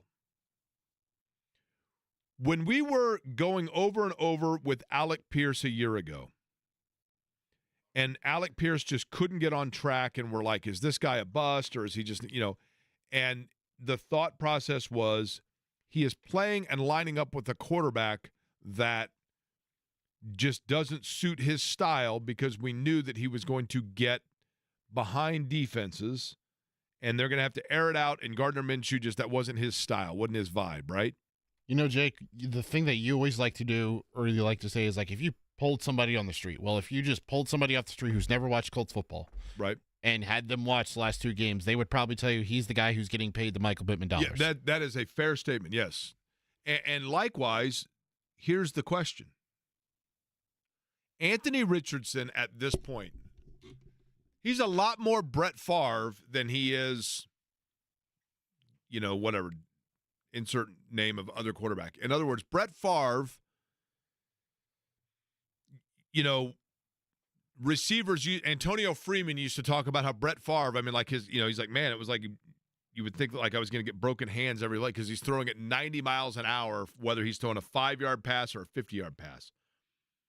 And Richardson, no question, has an arm that suits the talent or the skill set or the weaponry of Alec Pierce. Look no further than week 1. And that one play. He's done more than that, but I'm saying that play typifies what I'm talking about. But Richardson is a quarterback that's got to learn it from the outside in. We know he could throw to the far outside. We know he can throw the long ball, but reeling that back in and learning touch. I'll go back to my bad analogy of golf, only because I'm learning golf. The hard part for golf is not being John Daly. The hard part for golf is being the touch pitch game, right? The short game.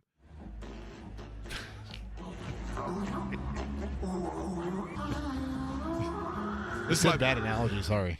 That's my bad analogy sounder, right? Because for Anthony Richardson, we know that he can drive it off the tee a gabillion miles. But it's learning the soft nature, the touch of the pitch, that's the challenge that we're waiting on. The little floater across the middle. Is it possible, Eddie, that, and this was proposed to me, I did not come up with this, but I thought it was brilliant, that what we see now is a transfer of power, of comfortability, and the fact that Alec Pierce now is the quarterback is the receiver that is playing with a quarterback that suits his style, and Michael Pittman is the one that is playing with a quarterback that right now does not suit his game. Because if Pittman's job is to go over the middle 8 yards, 10 yards, and the ball is coming 900 miles an hour, he's not in rhythm, not yet. Anthony Richardson has not yet learned the crossing pattern over the middle, soft touch throw, right? I would agree with you there, and I think the other part of this, too, that I don't think we've talked about enough or at all, when you look at the two cornerbacks that have primarily been on Michael Pittman Jr., they are guys that you consider in the all-pro conversation, between Derek Stingley with Houston and then Jair Alexander. Fair. He's going to get Bay. the best, right. He's going to be guarded by the best defender, right? And obviously not every team has one of those alphas like those teams have, where that cornerback is going to shadow Pittman the entire game. Now, I think the 50-50 ball in the fourth quarter that Richardson threw in week 1 is what he was going for when he threw that interception against Green Bay. It was the play, the pocket started to break down, and he was just like, you know what? I've got Alec down there somewhere. I'll throw it up to him, and hopefully he comes down with it. And off his back foot falling, you just, boom, go, right? I just, we have seen quarterbacks where their strength was putting the football where it needed to be at the exact time it needed to be there. And I know, listen, in this town, people probably tire of every comparison being made to Peyton Manning, and it's very unfair to do to a young quarterback. Andrew Luck to the same extent as well, but I'll go with Manning because he's the one that people here are the most familiar, and it is the gold standard. And it is entirely possible that we could go another 75 years before you see another Peyton Manning. I get it. But the one thing that Peyton Manning was unbelievable at, when we had Tom Moore on, what did he say? You know, Tom Moore said, Bill Polian said, well, I'm worried that he can't throw the ball 60 yards. And Tom Moore said, okay, then I'll make sure that every play is under 59. But when Brandon Stokely or Reggie Wayne or Marvin Harrison or Troy Walters, any of them, Brian Fletcher, when any receiver was going out on a pattern, Reggie Wayne told me this flat out. I mean, he was like, look, the number one thing that I had to get used to was when I was running my break or running my route, I was so used to having to like stop for a second to see where the ball was. And then all of a sudden I had a quarterback that literally, as soon as I would turn, the ball was exactly where it needed to be. So Manning was not throwing to Reggie Wayne. He was throwing to where Reggie Wayne was going to correctly turn, and the ball is right there. And that timing is the reason why the guy is arguably the greatest quarterback of all time. It's unfair to expect that everybody is going to automatically have that. But part of what comes with that is touch on knowing how much velocity to put on it at the right time. And that's something that Anthony Richardson is clearly still learning.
Closing in on the 2 o'clock hour, Jake Query along with Eddie Garrison. It is Query and Company here on 93.5 and 107.5 The Fan. We were talking a little bit earlier, Big Ten football, and, Indiana's big win over UCLA. We touched on that a lot yesterday. Rick joins us on the program with, I believe, an IU prediction. Hi, Rick. How are you? Doing well, Jake. Yeah, I remember your prediction from last year at the Big House, and I think that Indiana is going to win by double digits. In which game? Against Michigan. Now, you might be right. Now, here's the thing, Rick, and I appreciate you remembering that from a year ago when I said that Indiana was going to go up and shock the world at the Big House, right? Right. Yeah, I was a year early on that. Now, they've got them this year in Bloomington, obviously, right? Yes. And Michigan is – now, let me ask you, Rick, are you saying this more, is your prediction more a statement in your belief in Indiana or in your incredulous nature regarding Michigan's start? It's really overall with how the Big Ten has been getting started. I mean, Arkansas State loses by 10 at the Big House after Michigan had that first game where they lost to Texas and looked pathetic. I think that IU's better than Arkansas State, and I think they're deep. And I only see one loss on the schedule for them. Wow. Okay. Now Rick, are you an Indiana fan? I am. So you obviously like Curt Cignetti, right? I do. And just look, they've gotten really good quarterback play to this point. One of the things that I think he did, and Zach Osterman had a really good column about this in the Star, saying that when they went into the portal, that Curt Cignetti was like, you know what, I want to win right now, so I'm going with guys that are ready to win right now, as opposed to starting it over and getting, potential, if you will. I think Indiana knows that when it comes to the portal, Rick, you get guys basically on one-year flyers, and you take it and you hope you cash in on it, and then you come back and you reset and you hope you get some guys as young recruits that are going to stay through. But I like what they've done.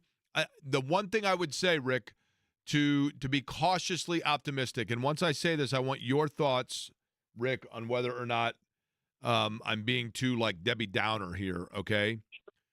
I want to wait still to see just how good UCLA is, or rather how poor UCLA is, because I don't want to put too much emphasis on a loss that we might, on a win that we might look at later in the year and realize maybe wasn't as quality a win as we thought. And I still need another game or two before I'm convinced that Indiana is in that like top third of the conference. Does that make sense? Yeah, it does. That's fair. I just think that IU had a couple of targeting calls go against them. And no question. They weren't targeting calls, and I'm glad to see the one gentleman is going to be playing at least a half coming in the second half or something to play. C.J. West, who was – they thought he was going to be suspended for a half, and I think that's expected to be rescinded. Now, I will say with Indiana, the easiest way to say it is this is a year, and it's been a long time since we've been able to say this, but this is a year for Indiana where when they go up against the mid-pack Big Ten teams, the Marylands, the Northwesterns, maybe even Michigan State, that now you feel like they might even be favored in those games. I still think, though, Nebraska is sneaky good. Michigan State, we'll see, but it's in East Lansing. And then you got Michigan, Ohio State, and then you close out with Purdue. So one loss on the schedule, maybe a little bit higher than that, Rick, but I appreciate the optimism, and for once it doesn't sound totally unfounded.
Made note of the fact yesterday that,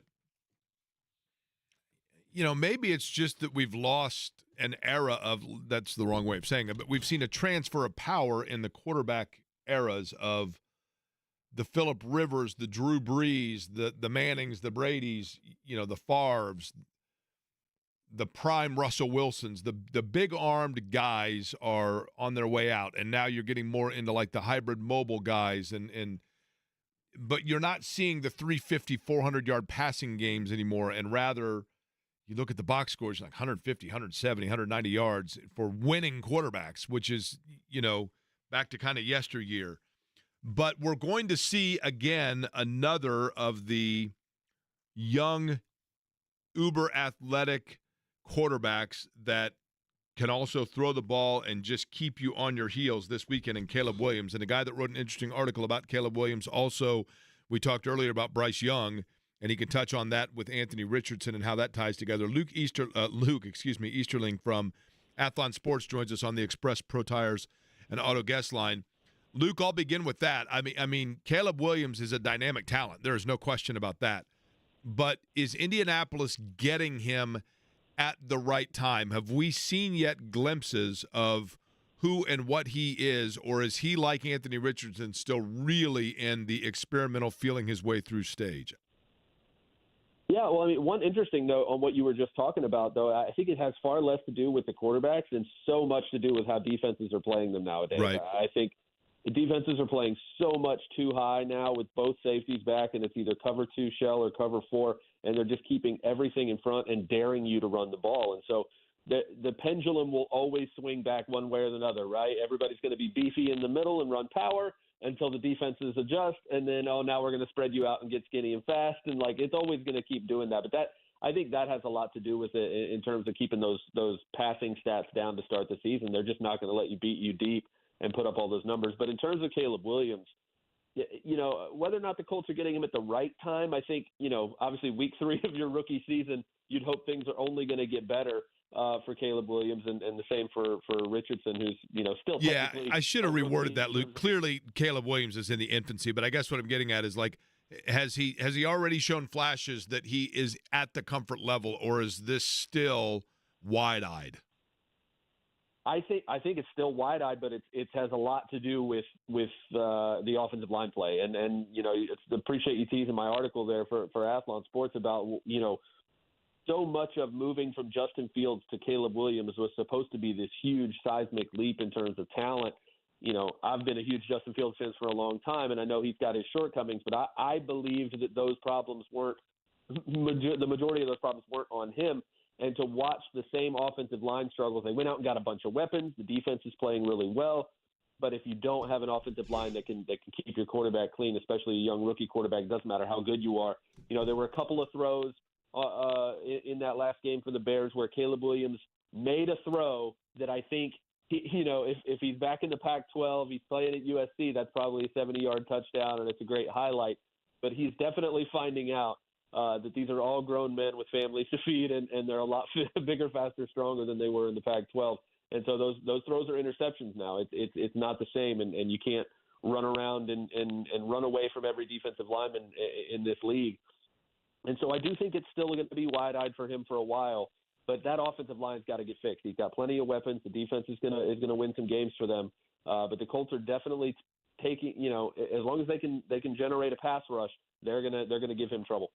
If you look, Luke, Caleb Williams at SC benefits from what I'm about to mention, but I want your thought on this, and feel free to tell me it's the dumbest thing you've ever heard, okay? That's a low bar. But, that's a low bar. I don't think it's well, clear. especially on this show, right? If you look at Bryce Young, and I'll throw out, Trevor Lawrence's name as well, maybe even Justin Fields, although I'm with you in the fact that I do like Justin Fields, but those are guys that were throwing collegiately to Sunday receivers. And so therefore, those guys, when they got to the league, it might have been a bigger learning curve for them on how quickly the window collapses.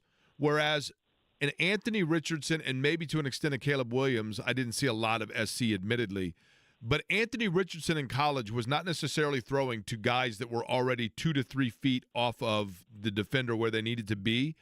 And so as a result of that, the window was tighter for Richardson, perhaps, to the guys he was throwing through at Florida. So the learning curve is smaller. That's not to say that he's mastered that learning curve, but maybe it's less an adjustment for him. Am I overthinking that? No, I don't think so. And honestly, I think this goes back to what I said about Richardson going into that draft, which is that the best comparison I thought for him was Josh Allen.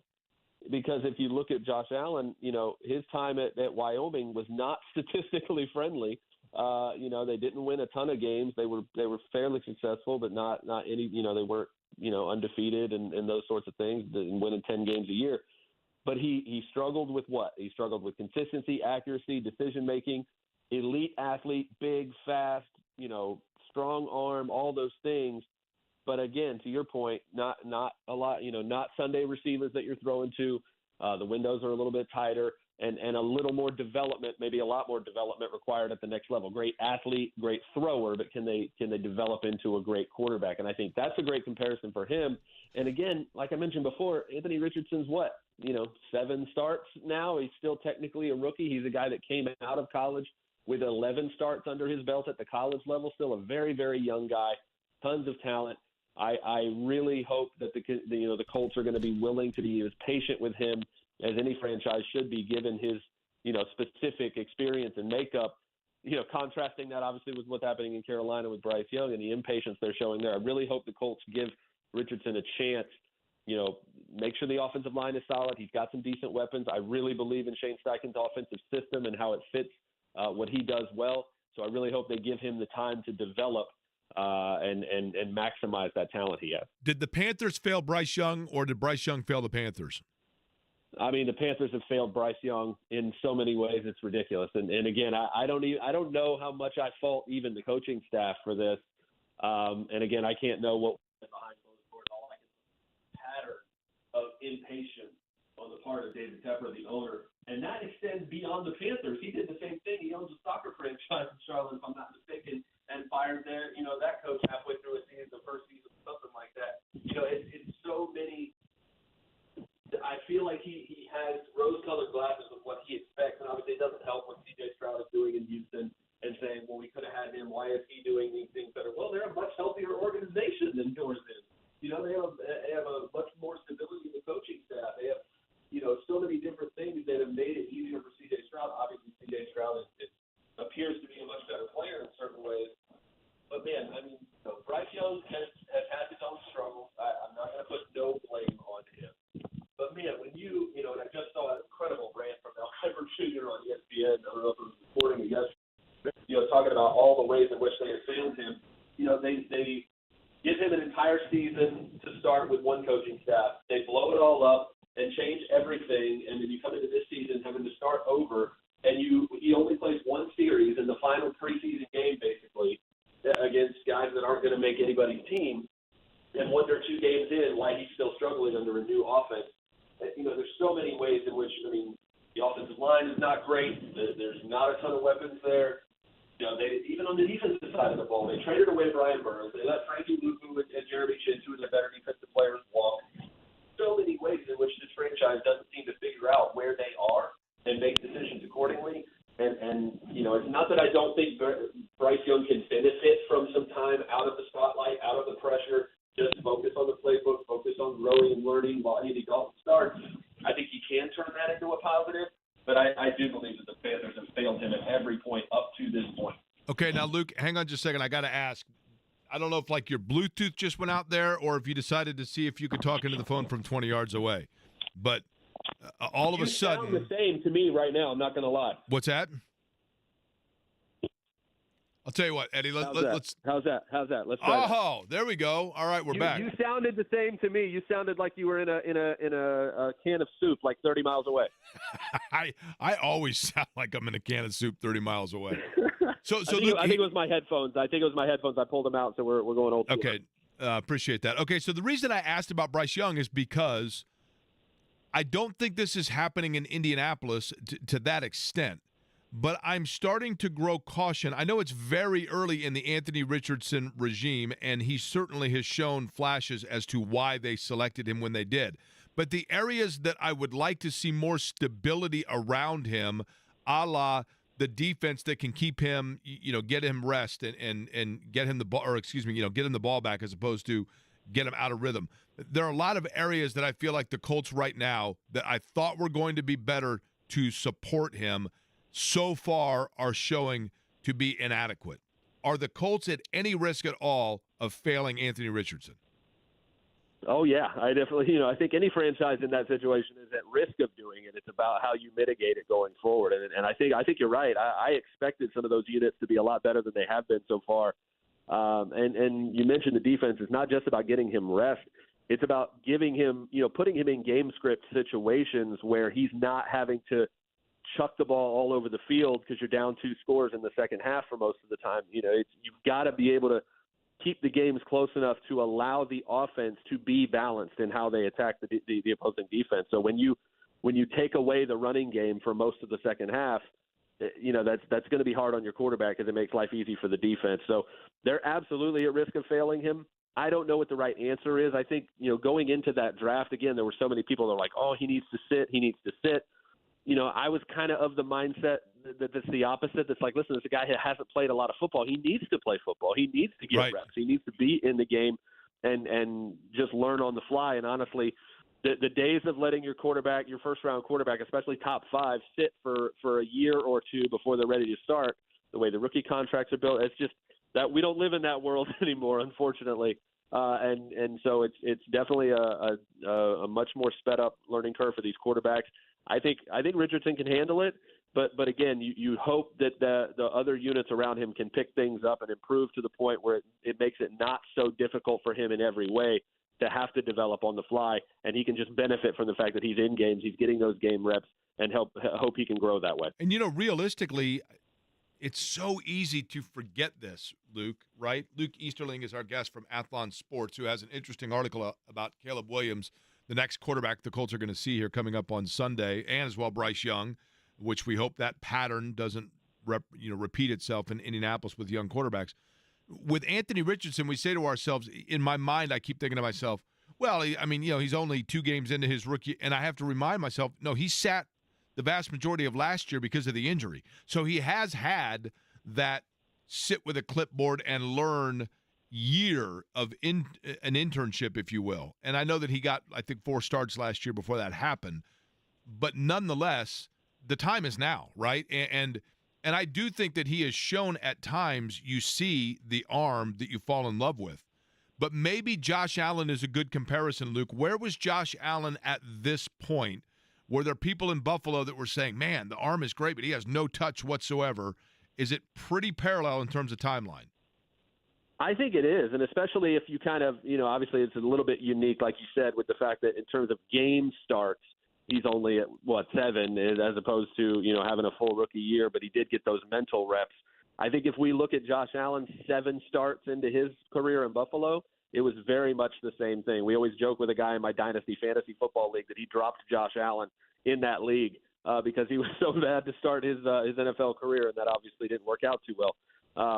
But that's the thing. Like, we knew it was going to take time. The biggest thing that people said is, accuracy doesn't improve at the next level. If you're inaccurate at the college level at Wyoming, that's not going to improve when you get to the NFL and those windows are tighter and the talent is bigger.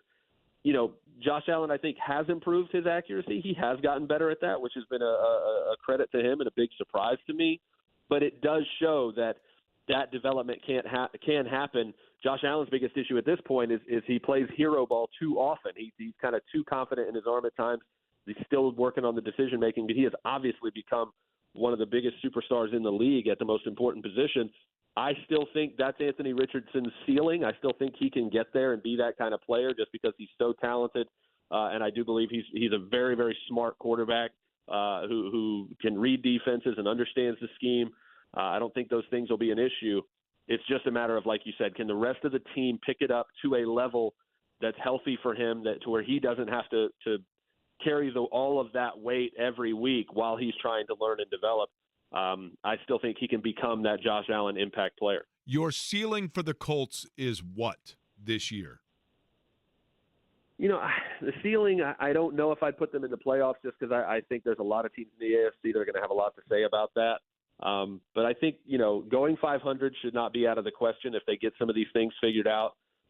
Again, I like the playmakers they have on offense. I still think Jonathan Taylor is one of the best backs in the league. I'm really high on the receiving core. Michael Pittman Jr. is obviously fantastic. I love Alec Pierce. I loved him in that draft, so it's nice to see him breaking out a little bit with Josh Downs being down. I think A.D. Mitchell has a ton of potential. I like the experience they have at tight end. Really, it's on the offensive line to set the foundation for that offense. And the defense has got to improve. The defense has got to step up. I don't think they're playing to their potential right now. So, I don't see them going far beyond 500 at their best, just because I do think it'll take some time for those things to gel and improve. But yeah, I think it's going to be a tough road for them to try to make the playoffs at this point. But I don't think 500 is out of the question. Okay, so one of the teams that theoretically, and I think this team's got a long way to go. So let's not even say for right now, but maybe next year. We know C.J. Stroud is really good, and Houston's not going anywhere.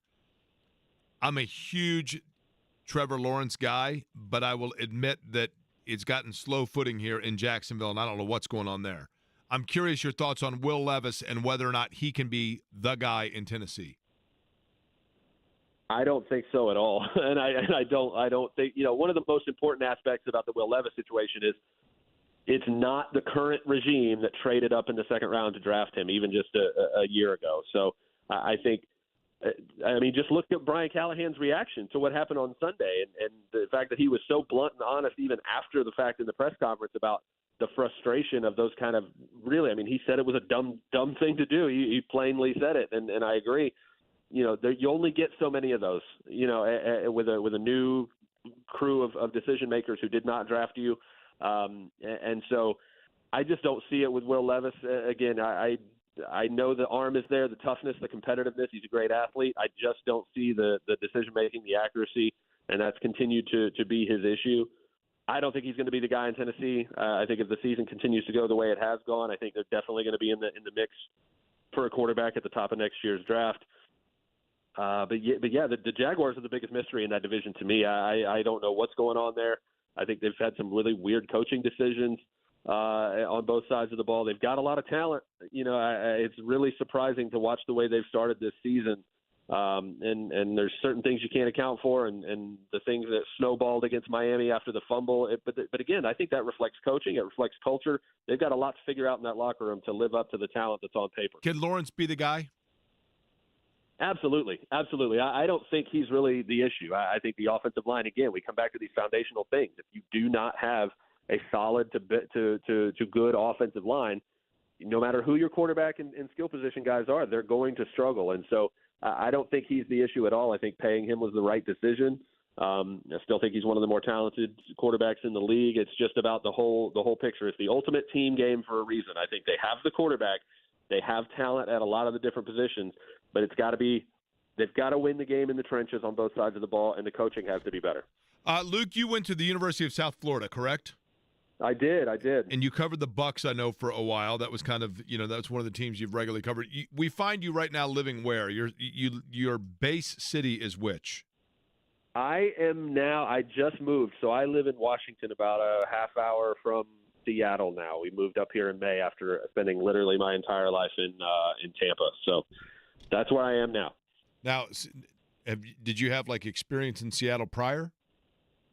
A little bit. My older brother has lived north of here for about 10 years now, so I've been up here a few times. I knew what I was getting myself into in terms of the darkness and the gray and the rain and the weather, which, again... But right now it's beautiful, right? Oh, right now, yeah. This is the first summer in my entire life where my windows were open all summer, and I used my AC twice. So I'm a big fan of that, especially after, again, 30-plus years down in Florida, where it's still probably 90 degrees in Tampa right now. I'm telling you, most beautiful city in the country, no question about it. Now, I will tell you, Eddie, our producer that you just talked to momentarily, the last time that he was in Seattle, just as a snack, he bought a bag of watermelon gummy snacks and then hallucinated for 3 days and ate pizza every night. Yeah, so just be careful. Yeah, it's a little bit of a different ballgame in certain ways up here. Was living my best life. That's right. Always got to be careful. It's a good rule for everybody. Always know what you're putting in your body. NFL players will tell you that. That is correct. Luke, we appreciate the time as always. Enjoy the Pacific Northwest, all right? You guys have a great week. Take care. All right, Luke Easterling joining us from Athlon Sports. Listen, I know that I have Said it before, and I certainly understand there are a lot of things that, in Oregon and Washington State, they have their challenges. There's no question. Aesthetically, though, I think it's the most beautiful part of the country. I was stunned last year when I was in Portland. I wanted to go to Astoria because that's where the Goonies was filmed.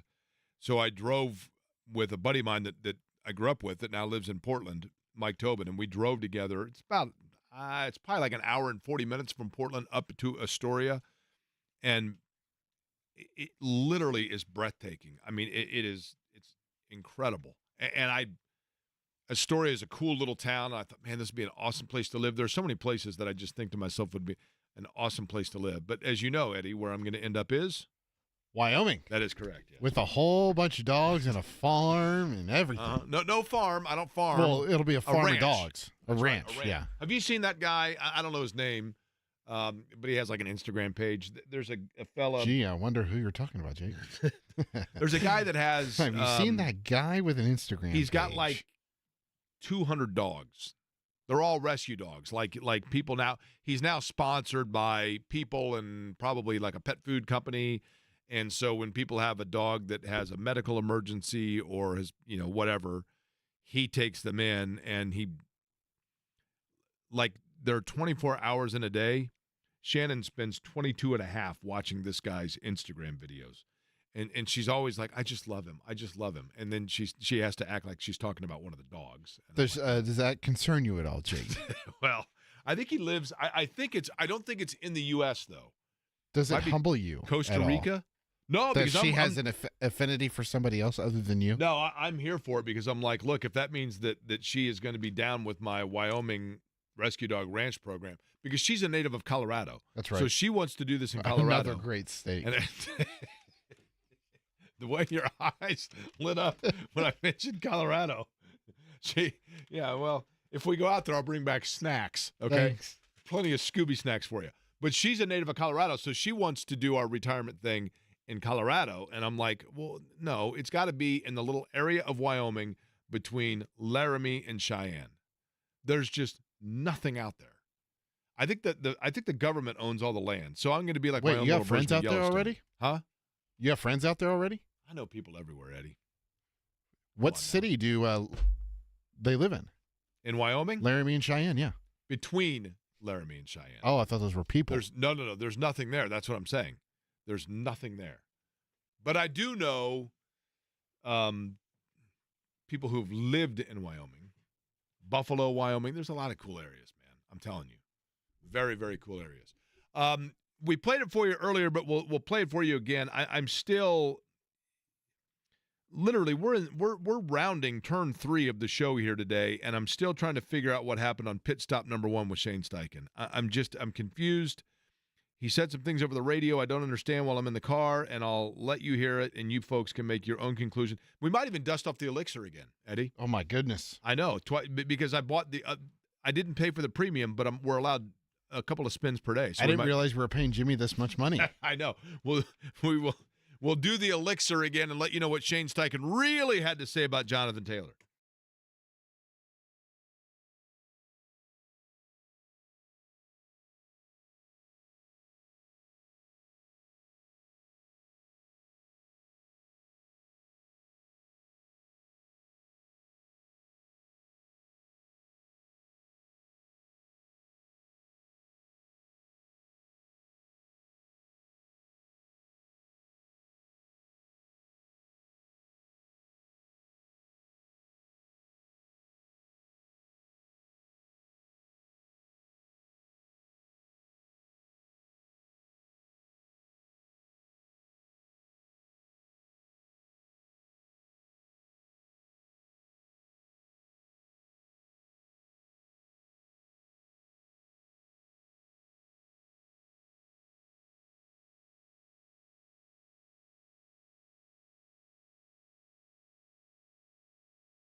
It's my anthem, Jake. I guess, right? You and your bag of watermelon gummies. Hey, the lemon ones are on deck. Oh, okay. Well, there we go. Right. Watermelon's starting to go out of season. What's your favorite flavor candy that you don't actually like the fruit? Probably have to be strawberry. See, I like strawberries, but I don't like strawberry candy. Is that odd? I don't know. I don't drink coffee, but I like coffee ice cream. Really? Yeah. Huh. Stuff like that. I love like sour apple and banana. Love both those flavors. Blue raspberry. That's a good one. That's actually a good one. Are there really blue raspberries that like, can you buy blue raspberries somewhere? Or are those just blueberries? I don't know. I don't know if you know this or not, but blueberries are loaded with antioxidants. Are they really? Yes. So Shane Steichen, here's where I'm confused. Where are you confused, Jake? Riddle me confused. Thank you. I'm confused by this. If you're just joining us, where have you been? Then last night, I confess the fact that last night I did not get a lot of sleep. That's why I'm having problems articulating today. But I didn't get a lot of sleep last night, and I was just laying there thinking, and I went into the whole thing about I wondered whether or not the Colts were doing to Anthony Richardson in a slower death by paper cut way what the Panthers did to Bryce Young. I don't think that's the case, but it's, there's a little bit of concern. But what really confused me, and I think Shane Steichen is a really bright young coach, but I do think that he has kind of an engineering type mind that sometimes can overthink the simple. And it's starting to do, at times it wants to do trigonometry when simple long division is sufficient. And what I'm about to say is one of the cases of that. Shane Steichen elected in the fourth quarter to not have Jonathan Taylor on the field. And Trey Sermon, for the most part, was the back that was behind Anthony Richardson as the Colts were down in the fourth quarter of that game. Now, Jonathan Taylor was averaging 8.6 yards per carry in that game against Green Bay, but was nowhere to be found in quarter number 4. Shane Steichen today explained, and listen closely here to something at the end because it's what confuses me. He explained his thought process on why Jonathan Taylor was not on the field in quarter number 4. Yeah, I think in that fourth quarter, we were throwing the football. We weren't really scheming up, passes for the running backs there in the fourth quarter when we were throwing it. So we had Trey in there, and I thought he did a good job. I think we only ran it twice. Obviously, that 3rd and 1, we were going to go for it on 4th down, but obviously we lost yards, so we kicked a field goal there that we didn't convert, and that's how it played out. Okay. This is where I get very confused. And again, I struggle. I can do long division pretty easily. I struggled with trigonometry and geometry and algebra, which clearly is where he was thinking. Because when he says, I thought Trey did a good job, and we only ran it twice, that 3rd down, and then we got pushed back to the 4th down. Well, that's because they lost yardage. So if there were only 2 plays where Trey Sermon was called on to carry the football, and on one of the 2, it not only cost them to lose yardage, but pushed them apparently, or at least by verification, out of field goal range because they missed the field goal. Oh, they missed the field goal, yeah, but I wouldn't say out of field goal range. Well, it was 50 yards, right? Out of his range, clearly, is what I'm getting at. He also, I do want to play this for you because this was our theme last week, Jake. When it comes to Shane Steichen, and he was asked yesterday, along with the situation with Jonathan Taylor, if he's worried about Matt Gay. Yeah, again, I have confidence in Matt, and he knows he's got to make those kicks, and we got to get that cleaned up for sure.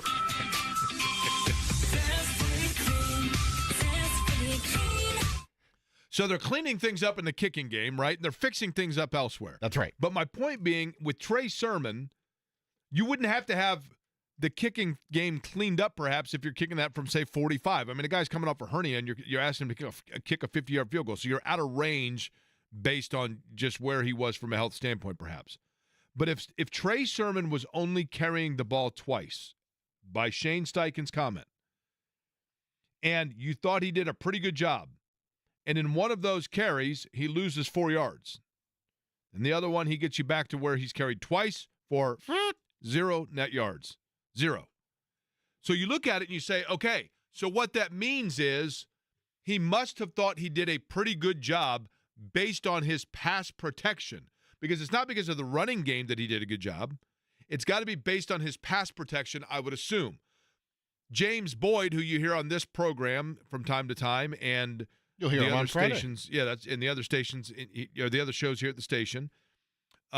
James Boyd of The Athletic asked the question, assuming exactly that. Take a listen. Is it a pass protection thing with JT? Is that why he's not, I guess, in there in those situations? No, not necessarily. Not necessarily. We wanted to give Trey some reps in there. That was it. We wanted to give him some reps, and we gave him 2 reps that got us 0 yards. Now, I want to play again. For those that are unfamiliar, we have the Elixir. The Elixir is a program I bought last year. It's a little computer thing, and it sat. I forgot to upgrade the bill for it because it's a monthly. It's like an app, but it's an actual machine. And what we do with the Elixir is we pump into the Elixir comments from coaches or athletes. It then processes it and then tells us. It's like a truth serum. It tells us what they really meant to say and what they really were meaning in what they said. So let's go ahead and run those 2 Shane Steichen comments into the Elixir, if you could, Eddie, and then we'll let the Elixir spit out the reality of what was said. Yeah, I think in that fourth quarter, we were throwing the football. We weren't really scheming up, passes for the running backs there in the fourth quarter when we were throwing it. So we had Trey in there, and I thought he did a good job. I think we only ran it twice. Obviously, that 3rd and 1, we were going to go for it on 4th down, but obviously we lost yards, so we kicked a field goal there that we didn't convert, and that's how it played out. Is it a pass protection thing with JT? Is that why he's not, I guess, in there in those situations? No, not necessarily. Not necessarily. We wanted to give Trey some reps in there. That was it.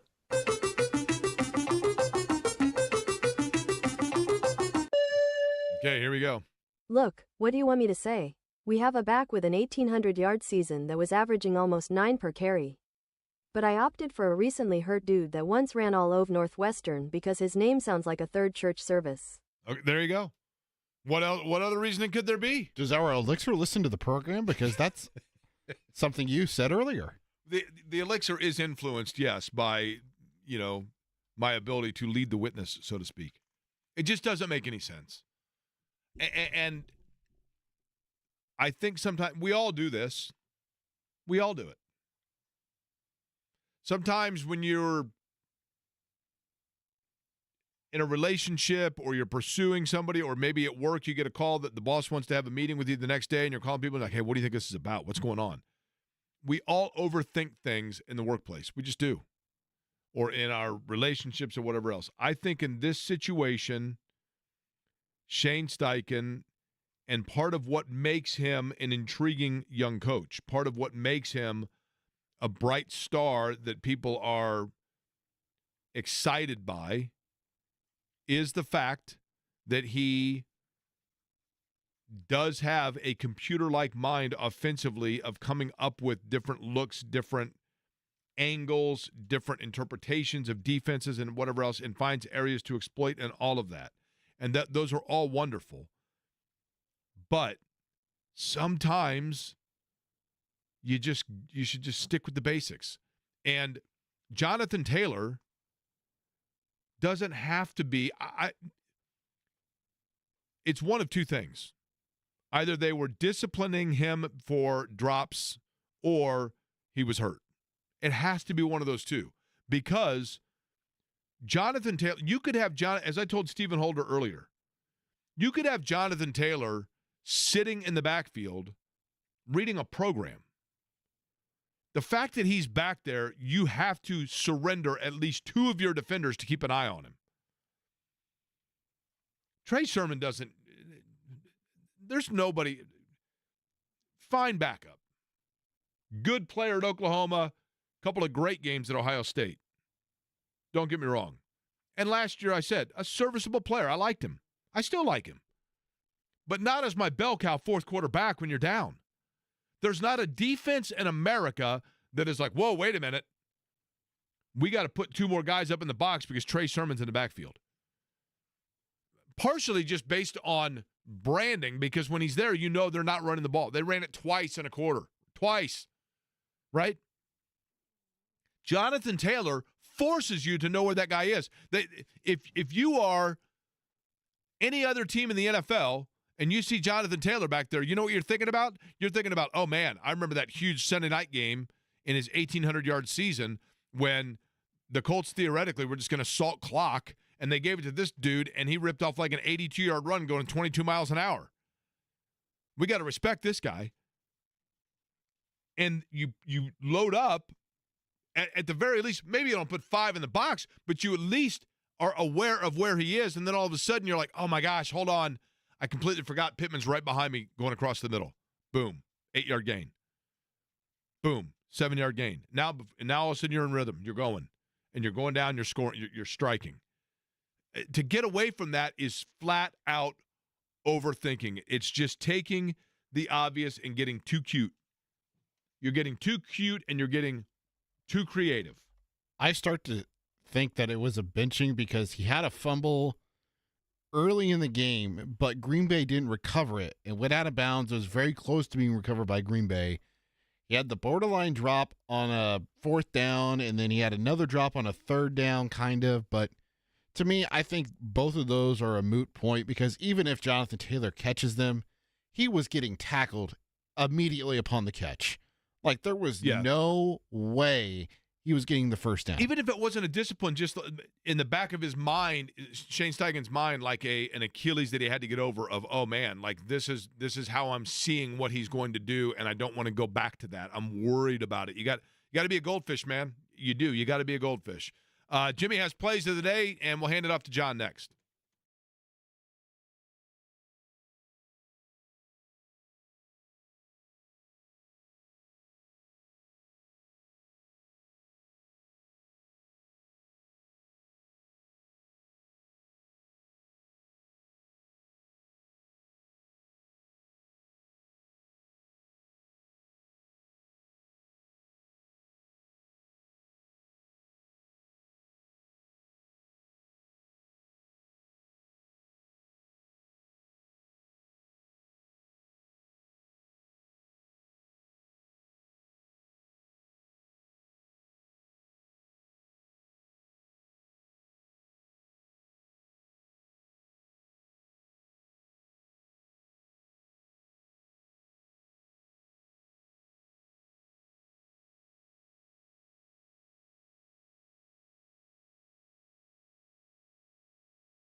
Today's Plays of the Day brought to you by the fine folks at Greenfield Signs and Lighting. Greenfield Signs, a professional comprehensive sign company with 2 locations in central Indiana. They'll take your signage ideas and take hold of the project from design all the way to delivery. Family owned and managed for more than 4 generations. You don't often get a second chance to make a first impression. Make the most out of your first opportunity with Greenfield Signs and Lighting. For more information, go to greenfieldsigns.com. Back to the basics of baseball for today's Plays of the Day. Starting first, give me cute fella. Hey, root for me. The Baltimore Orioles toward the money line over the San Francisco Giants. Will also take Texas Rangers to win outright over the Toronto Blue Jays. Give me the Houston Astros on the road on the money line over the San Diego Padres. Last one for you, we'll take the New York Yankees to win outright over the Seattle Mariners as they begin a set in Seattle. Eddie, any plays from you? Otherwise, those are your plays of the day. No bets from me. I'm just shocked Jimmy bet on the Yankees. He never does that in the plays of the day. He always bets against the Yankees. Doesn't want to jinx him, right?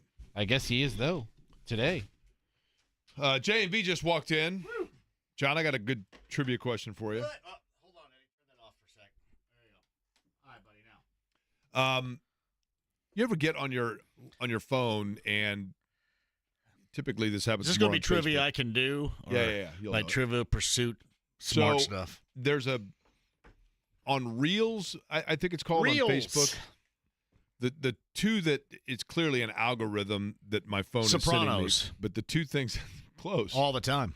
The two things that always pop into mind, one is Seinfeld bloopers. Yes. It's always and the other one is random snippets of like the NFL Today from the 80s. I love that. And the one that I saw today was an unbelievable catch from a game in 1979 for an underdog New Orleans Saints team, and it was an unbelievable one-handed grab and run in, a sweet move, too, from a Saints wide receiver. Who was it? Visekahema. No, good guess. I'll tell you this. Was he with the Eagles and the Saints, or I can't remember? It's a guy this guy is more known for playing for a different franchise later in the 80s. Floyd Turner. Part of a big-time. No, that'd be he's too young. Yeah. You got it earlier. Part of Air Coryell. John Jefferson. Really close.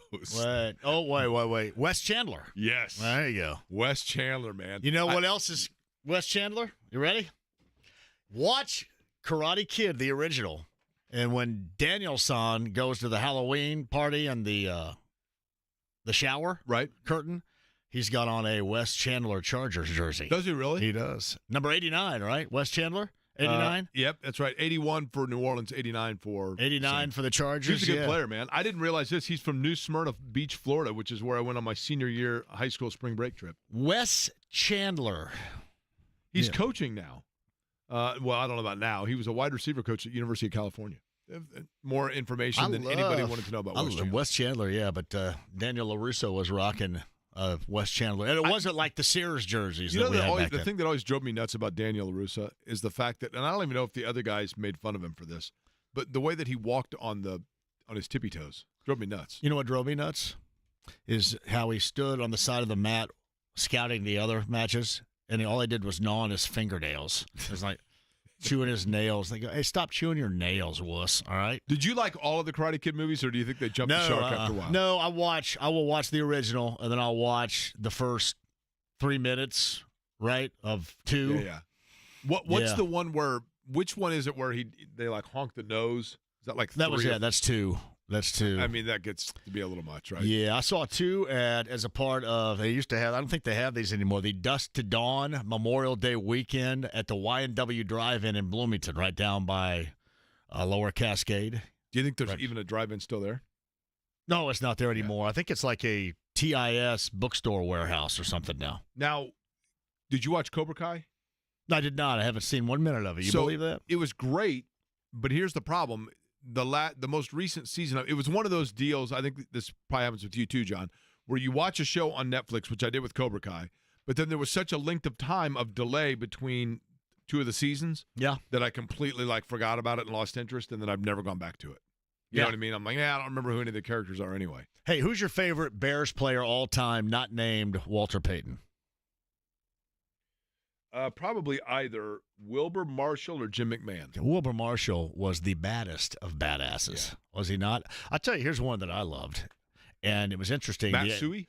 the 85. I did like him too, the fullback. In the 85 season, he and Al Harris held out, so they didn't win. They weren't a part of Super Bowl 20. Todd Bell, the safety. Remember when Todd Bell, the year prior, laid an absolute legal, he'd be suspended for the rest of his life now, laid a hit on Joe Washington of the then Washington Redskins in the postseason. Todd Bell was perfect at safety and perfect badass for that defense. And he and both Al Harris, the linebacker, sat out the next year and didn't go to the Super Bowl. I guess I should have gone with Steve Fuller because he's a Clemson guy.